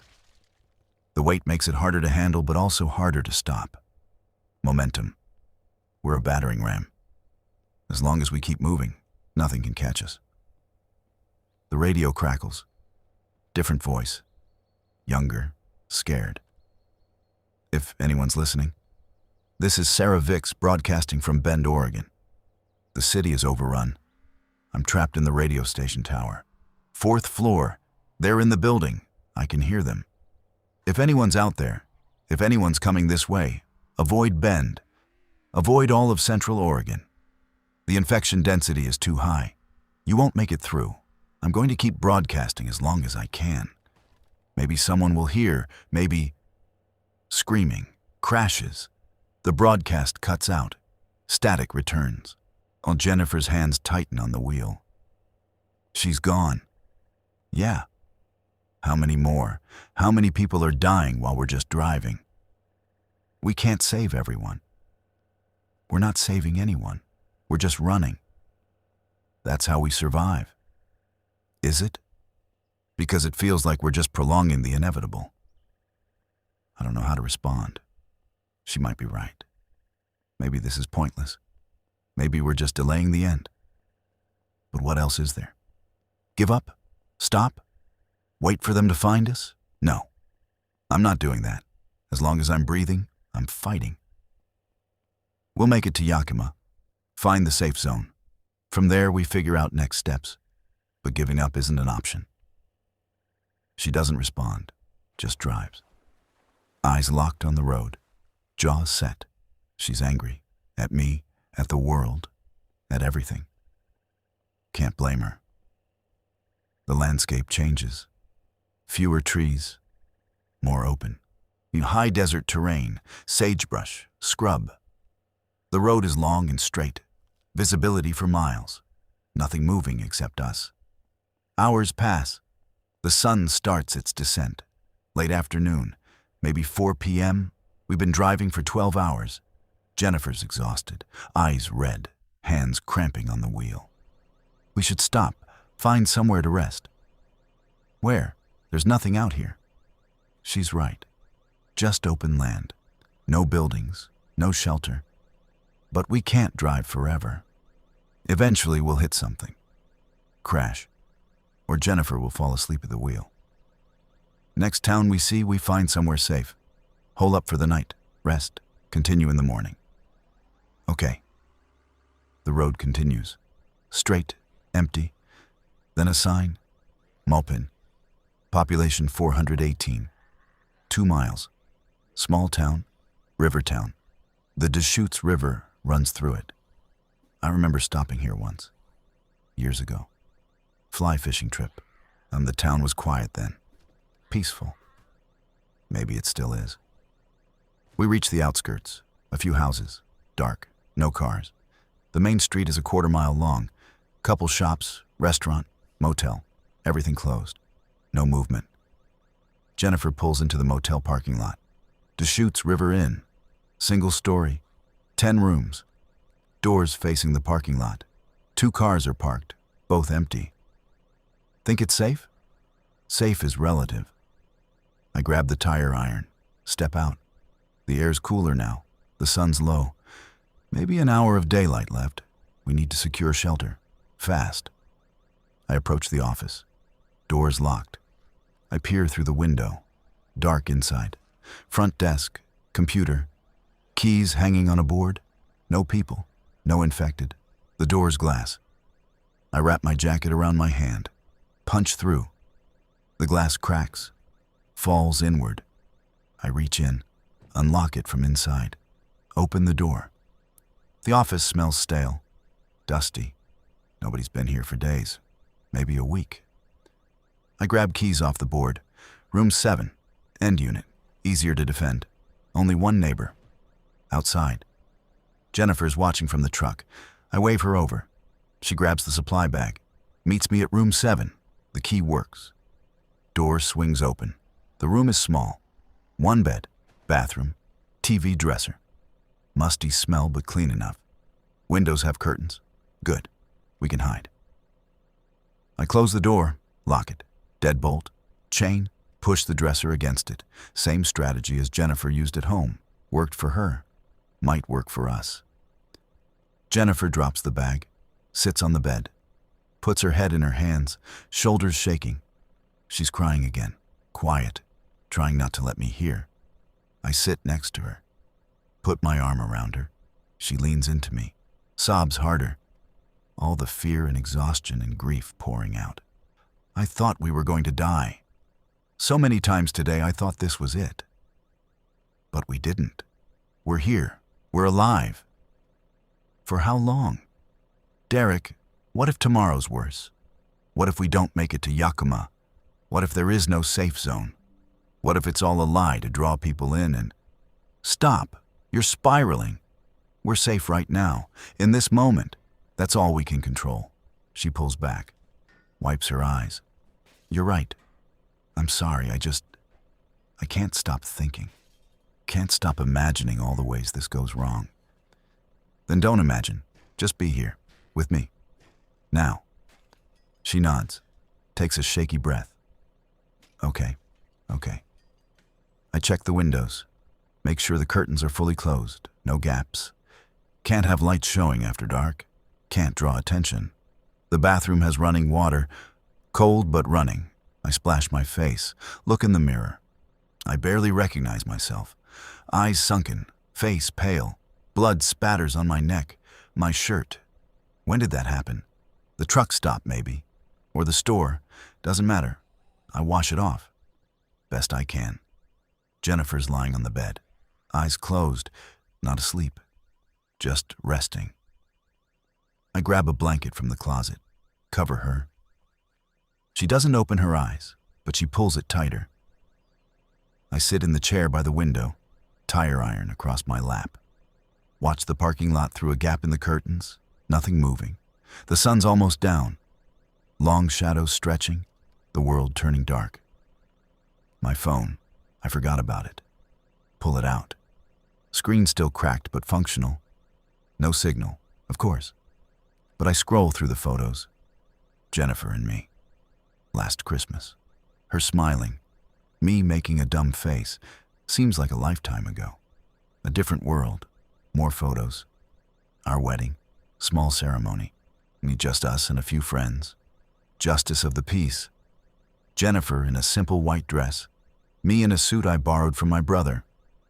We couldn't afford anything fancy. Didn't matter. We were happy. I swipe. Our house. The rental.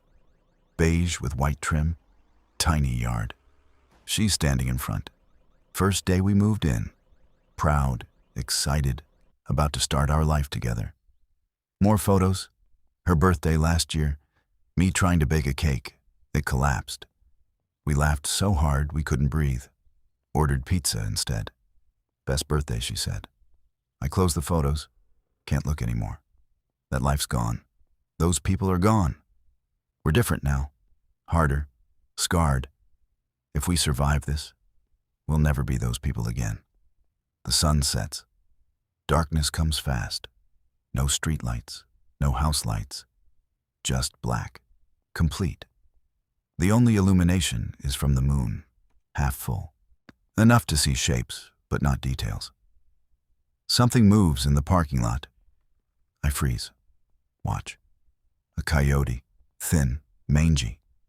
It's sniffing around one of the abandoned cars, looking for food. Doesn't seem infected, just hungry. Desperate like everyone else. It catches my scent. Looks up at the window. Directly at me. Yellow eyes reflecting. We stare at each other. Two survivors. Both trying to make it through the night. Then it turns. His dart trots away. Disappears into the dark. Jennifer's breathing is even. Deep. She's asleep. Good. She needs it. I should sleep too. Need to be sharp tomorrow, alert. But every time I close my eyes, I see them. The infected, the bodies, the blood. I force my eyes open. Stay awake. Keep watch. Someone has to. Hours pass. Midnight. 1 a.m. 2 a.m. Nothing moves outside. The motel is silent. The world is silent. Like we're the last people alive. Maybe we are. Maybe everyone else is dead or turned or hiding like us. Waiting for morning, hoping things will be better, knowing they won't. 3 a.m. My eyes are closing. Can't help it. The chair's uncomfortable, but exhaustion overrides everything. I lean back, head against the wall, just for a minute, just to rest. I wake to screaming. Jennifer. She's sitting up, pointing at the window. Derek, there's something outside. I'm up, tire iron in hand. Move to the window, peer through the gap. It's still dark, maybe 5 a.m., pre-dawn gray. And there, in the parking lot, 3 of them, infected, wandering, not coming toward us, just wandering. One's on all fours like an animal, crawling. The other 2 are standing, swaying. They don't know we're here. Stay quiet. Jennifer's breathing is rapid. Panicked, I move to the bed, sit next to her, put a hand over her mouth gently. Breathe slow. In through your nose, out through your mouth, slow. She nods, tries. It takes a minute, but her breathing evens out. The infected outside continue their aimless wandering. One of them gets close to the truck, sniffs at it, moves on. They're not drawn to scent, just sound and movement. As long as we stay quiet and still, we're invisible. Time passes. The sky lightens. The infected don't leave. They just keep wandering, pacing, waiting for something. We need to leave. Get to the truck. They're right there. How are we supposed to? Distraction. I'll draw them away. You run for the truck. Start it. Pick me up. That's insane. You have a better idea? She doesn't. We sit there, watching the infected. The truck, so close. 50 feet maybe. Might as well be 50 miles. One of the infected stops, tilts its head, listening. Then it turns, looks directly at our room. Can it hear us? We haven't made a sound, but it's staring, right at our door. It starts moving toward us. Slow at first, then faster, running. The other 2 see it, follow, all 3 coming right for room 7. Go, now! I yank the dresser away from the door, unlock it, throw it open. The infected are 20 feet away, 15. I step out, wave my arms. Here, come on! They focus on me, change direction, coming fast. I run left, away from the truck. Jennifer bolts right, toward the driver door. She's fast, opens the door, climbs in. The infected are on me. 10 feet, 5. I stop, turn, swing the tire iron, catch the first one in the knee. Bone cracks. It goes down, keeps coming, crawling. The second one tackles me. We hit the pavement, hard. My head bounces off asphalt. Stars explode. It's on top of me, mouth open, going for my throat. I jam the tire iron under its chin. Push up. It snaps and bites, teeth scraping metal, inches from my face. The truck engine roars to life. Jennifer's revving it, horn blasting. The third infected turns, runs toward the sound. Away from me. I shove. The infected on top of me rolls off. I'm up, running. The first one, the knee shot, grabs my ankle. Pulls. I fall. It's climbing up my leg. I kick, boot to its face. Once, twice, 3 times. Skull caves in.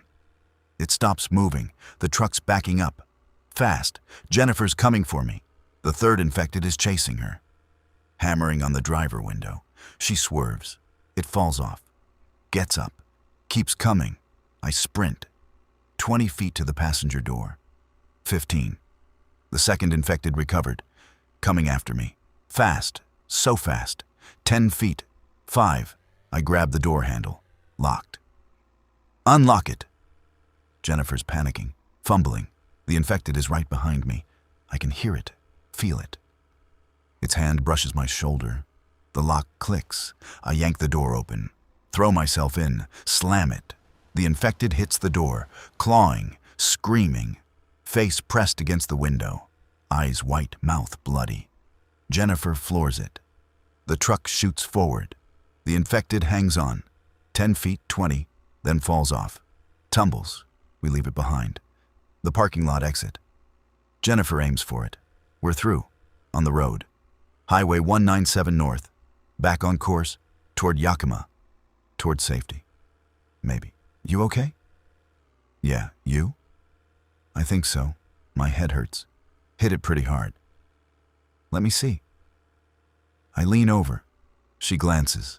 Looks back at the road. Oh, there's a lump. No blood, though. You'll be fine. Good enough. We drive in silence. Morning light growing, the sun coming up. Another day, another chance, or another trial. Hard to say which. The fuel gauge, still 3/4 full. The detour to Mapeng cost us maybe 50 miles. We have 400 miles range left. Yakima is 300 miles north. We'll make it. Probably. The radio, I turn it on. Static. Then a voice. Different from before. Automated. This is the emergency broadcast system. The following message is for survivors in Oregon, Washington, and Idaho. Military safe zones have been established in Yakima, Spokane, and Boise. These locations have been fortified and are accepting refugees. You must undergo screening before admittance. No exceptions. If you are bitten or show symptoms of infection, you will be quarantined. Do not approach if you are infected. Lethal force is authorized. This message will repeat. Screening, quarantine, lethal force. It's not going to be easy. But it's a chance. Better than wandering until we run out of fuel or food or luck.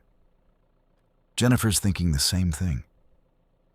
Screening means doctors, tests.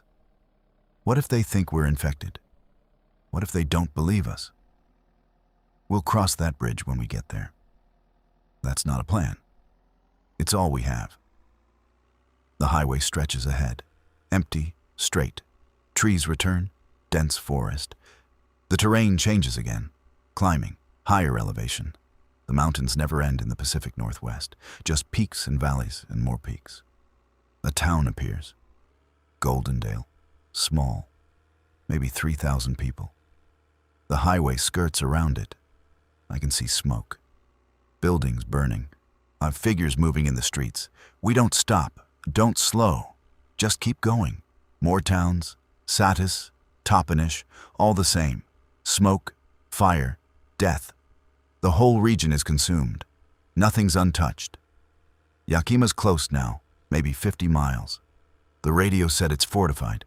Safe. But what if it's overrun? What if the safe zone fell? What if we're driving into a trap? We're almost there. Jennifer nods. Doesn't look at me. Eyes locked forward. She's scared. So am I. This is it. The moment we find out if there's any hope left, or if we're truly alone. The highway curves. A roadblock ahead. Military, Humvees, barricades, soldiers in camo, rifles. They see us coming. Start waving, signaling us to stop. Should I stop? We don't have a choice. Jennifer slows. 50 miles an hour. 40. 30. The soldiers are spreading out. Weapons raised. Not aiming at us. Just ready. One of them steps forward, holds up a hand. Stop. Jennifer stops the truck. 50 feet from the barricade. We sit there. Engine idling, waiting. A soldier approaches. Slow, cautious. He's young, 25 maybe. Face grim, eyes hard. He stops 10 feet from the driver door, raises his voice over the engine.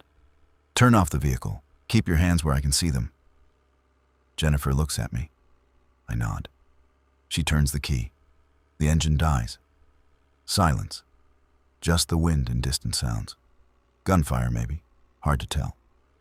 Step out, slowly. No sudden movements. We open our doors. Step down. Hands raised. The soldier keeps his rifle low, but ready. 2 more soldiers move in from the sides. Flanking us, professional, tactical. These guys know what they're doing. How many in the vehicle? Just us 2. Anyone bitten? Injured? No. We're clean. We'll verify that. Stay where you are. One of the flanking soldiers moves to the truck. Checks the cab. The back. Looking for stowaways, maybe. Or infected. He signals all clear. The lead soldier lowers his rifle slightly.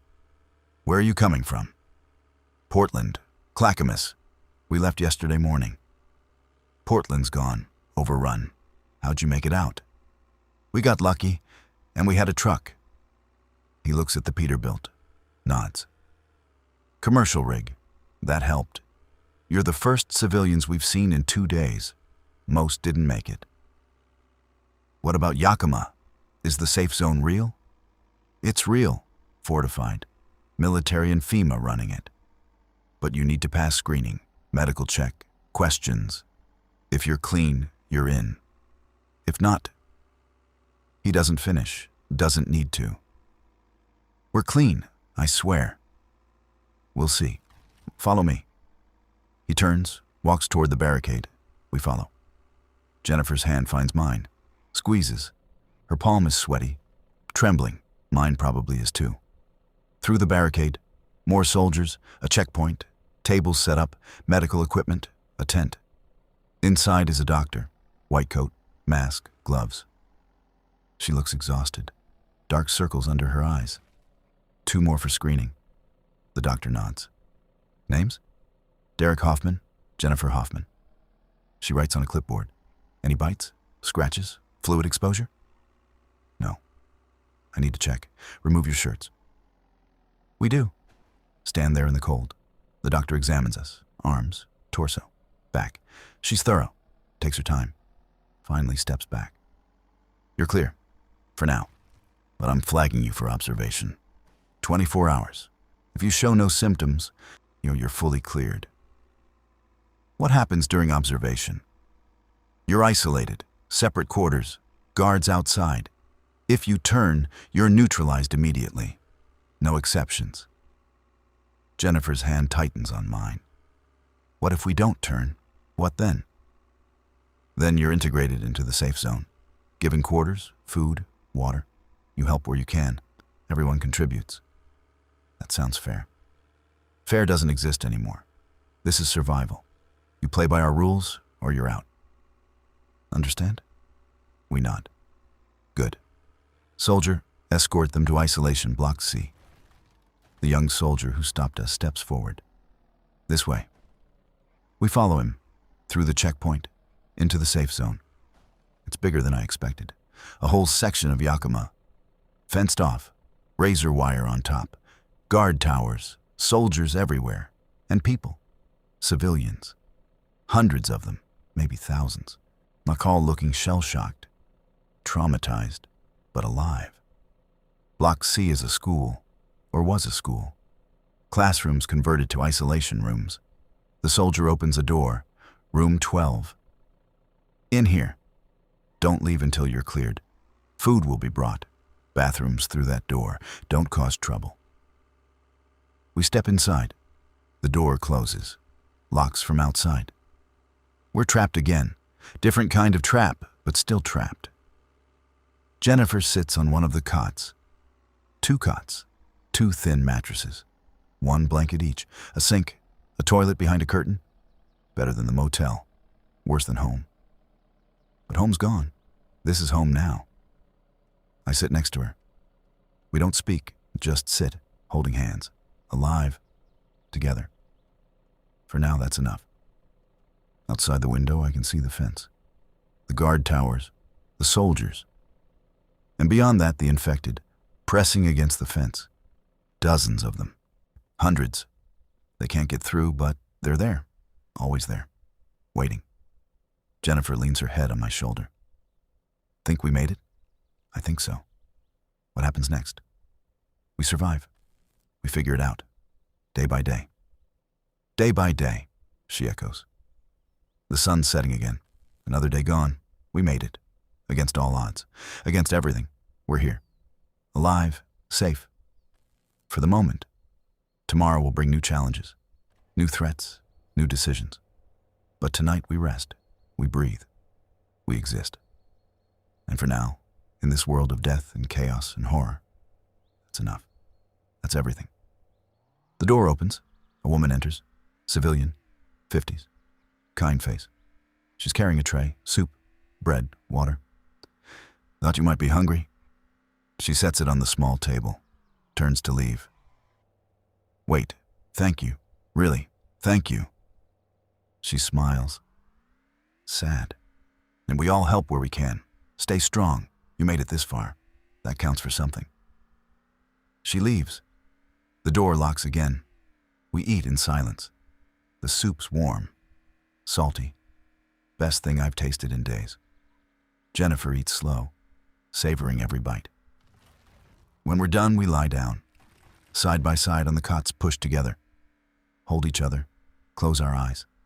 Sleep comes, deep, dreamless. The first real sleep since this began. And for a few hours, we forget. Forget the horror, the death, the end of everything. We just exist. Two people, together, alive. Morning comes, a knock on the door, the doctor. Different one, younger, male. Time for your check. He examines us again, takes temperatures, blood pressure, checks eyes, throat, reflexes, finally nods. You're clear. No signs of infection. Welcome to Yakima. The door unlocks. We're free. Well, as free as anyone is anymore. We step out, into the main area. People everywhere, some working, some eating, some just sitting, staring, trying to process. A woman approaches. Clipboard. Organizer, maybe. Derek and Jennifer Hoffman? Yes. You're assigned to Block F Housing Unit 23. You'll share with 2 other couples. Everyone works. Your assignments are posted. Report to your supervisors at 0800 tomorrow. Questions? Where's Block F? She points. 2 buildings over, can't miss it. We walk through the safe zone. It's organized, efficient, military precision. But underneath, there's an edge. Desperation, fear. Everyone knows this is temporary, fragile. One breach, and it's over. Block F. Housing Unit 23. We knock. A man opens. 30s. Beard. Tired eyes. You the new couple? Yeah. Derek and Jennifer. I'm Tom, and that's Linda. He gestures to a woman sitting on a couch. She waves, doesn't smile. Other couples out working. You'll meet them later. Your room's through there, small but private. Bathrooms shared. No hot water. Ration your use. Got it. Thanks. Our room is tiny. Maybe 8 by 10. 1 bed, 1 dresser, 1 window overlooking the fence. The infected are still there. Still waiting. Always waiting. Jennifer sits on the bed, runs her hand over the blanket. Clean. Relatively. This is it. This is our life now. For now. How long do you think the zone will hold? I don't know. Long enough for things to stabilize, maybe. Long enough to figure out a plan. And if things don't stabilize, then we adapt, like we've been doing. She nods. Doesn't look convinced. Neither am I. But what choice do we have? And this is the best option available. The only option. A loudspeaker crackles, voice echoing through the zone. All residents. Evening briefing in 30 minutes. Central courtyard. Attendance mandatory. We make our way to the courtyard. Hundreds of people gathering. Soldiers lining the perimeter. A stage set up. A man steps onto it. Military uniform. Stars on his shoulders.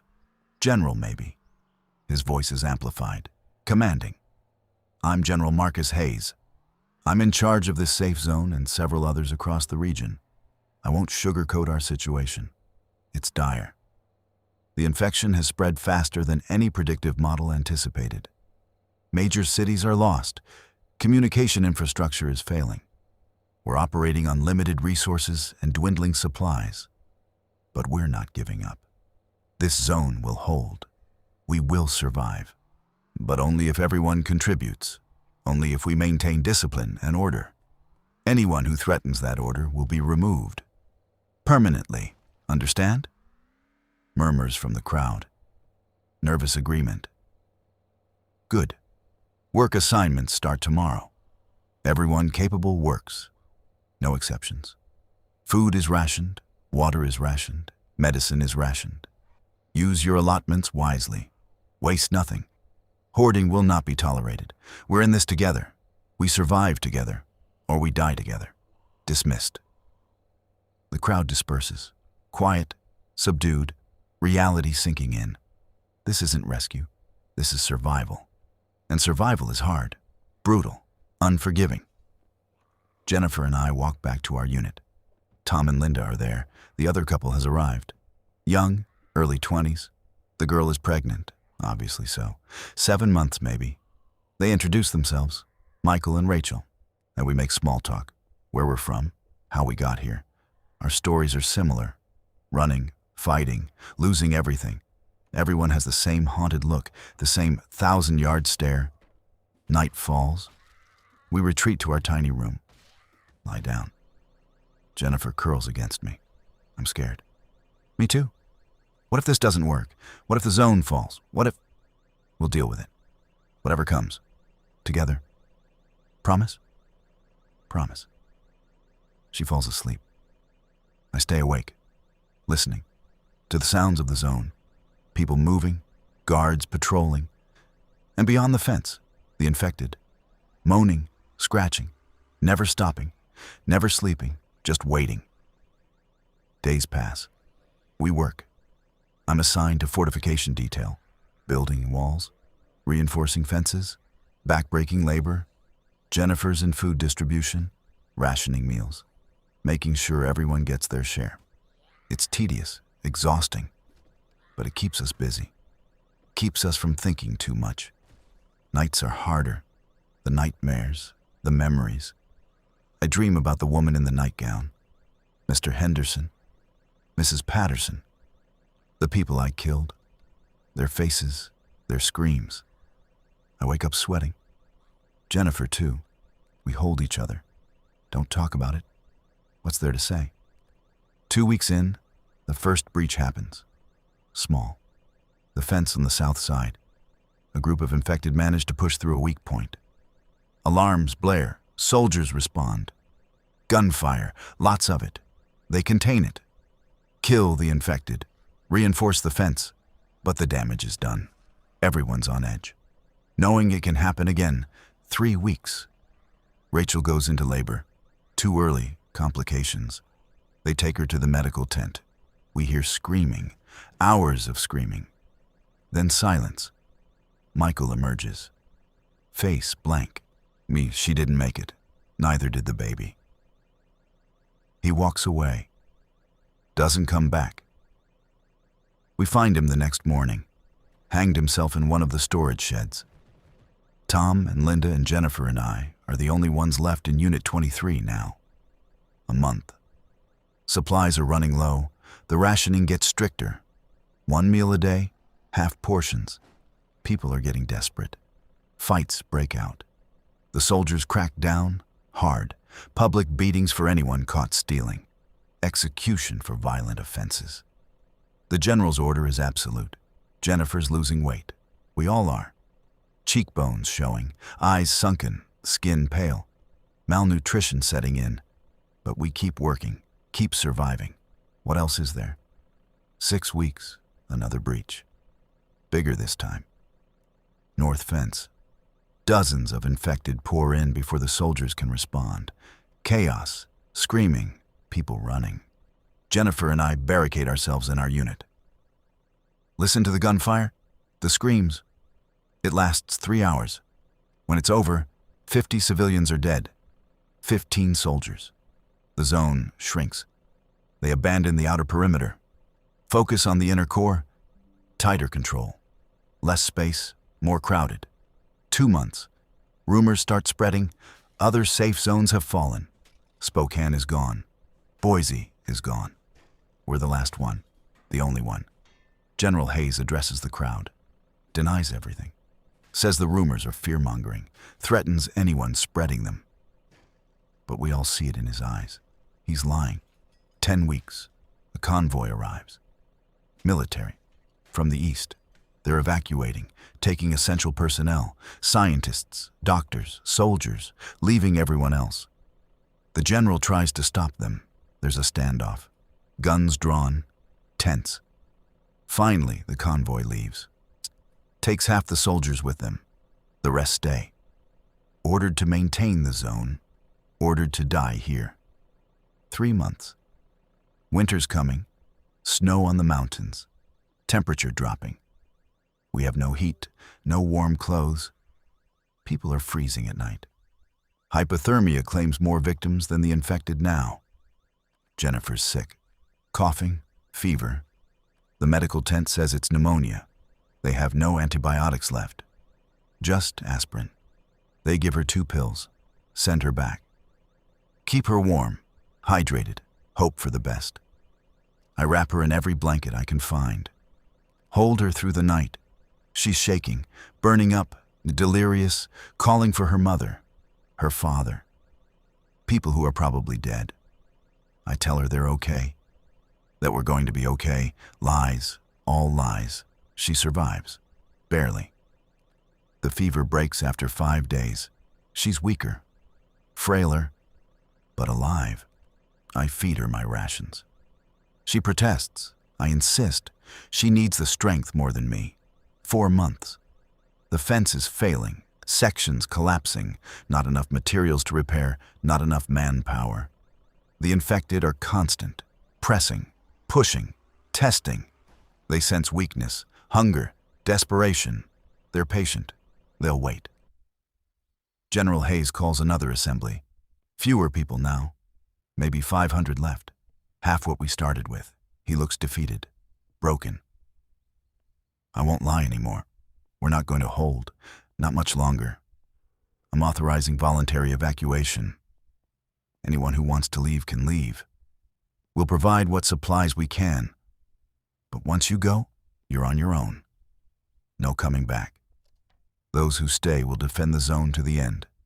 I'll be one of them. It's been an honor serving with you. God help us all. The crowd is silent, and then people start moving, gathering belongings, saying goodbyes, preparing to leave. Maybe 100 leave that night. The rest stay. Too weak, too scared. Nowhere else to go. Jennifer and I talk about it, long into the night. Should we stay? Should we go? We have the truck, still have fuel. Could try to make it somewhere. But where? Every zone's fallen, every city's overrun. Maybe we're safer here, or maybe we're just waiting to die. What do you want to do? I ask. She's quiet for a long time. Finally, I want to try. I don't want to die here. I want to try. Okay, we'll try. The next morning we pack what little we have. Food, water, blankets, medicine if we can find it.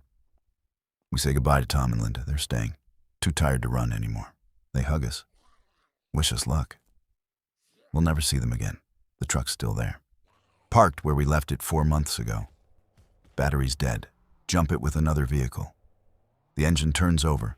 Coughs. Dies. Try again. It catches. Runs rough but runs. Good enough. We drive to the gate.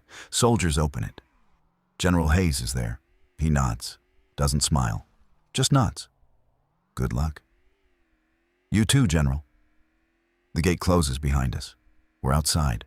The infected turn. See us. Start moving. Jennifer floors it. The truck lurches forward, plows through them. We're free. Back on the road. Back to running. But this time it's different. There's no destination, no plan. Just east. Away from the coast. Away from the cities. Into the mountains. The wilderness. Maybe we'll find something. A cabin. A compound. Other survivors. Or maybe we'll just keep driving until the fuel runs out. Until we run out. Either way, we're together. And as long as we have that, there's hope.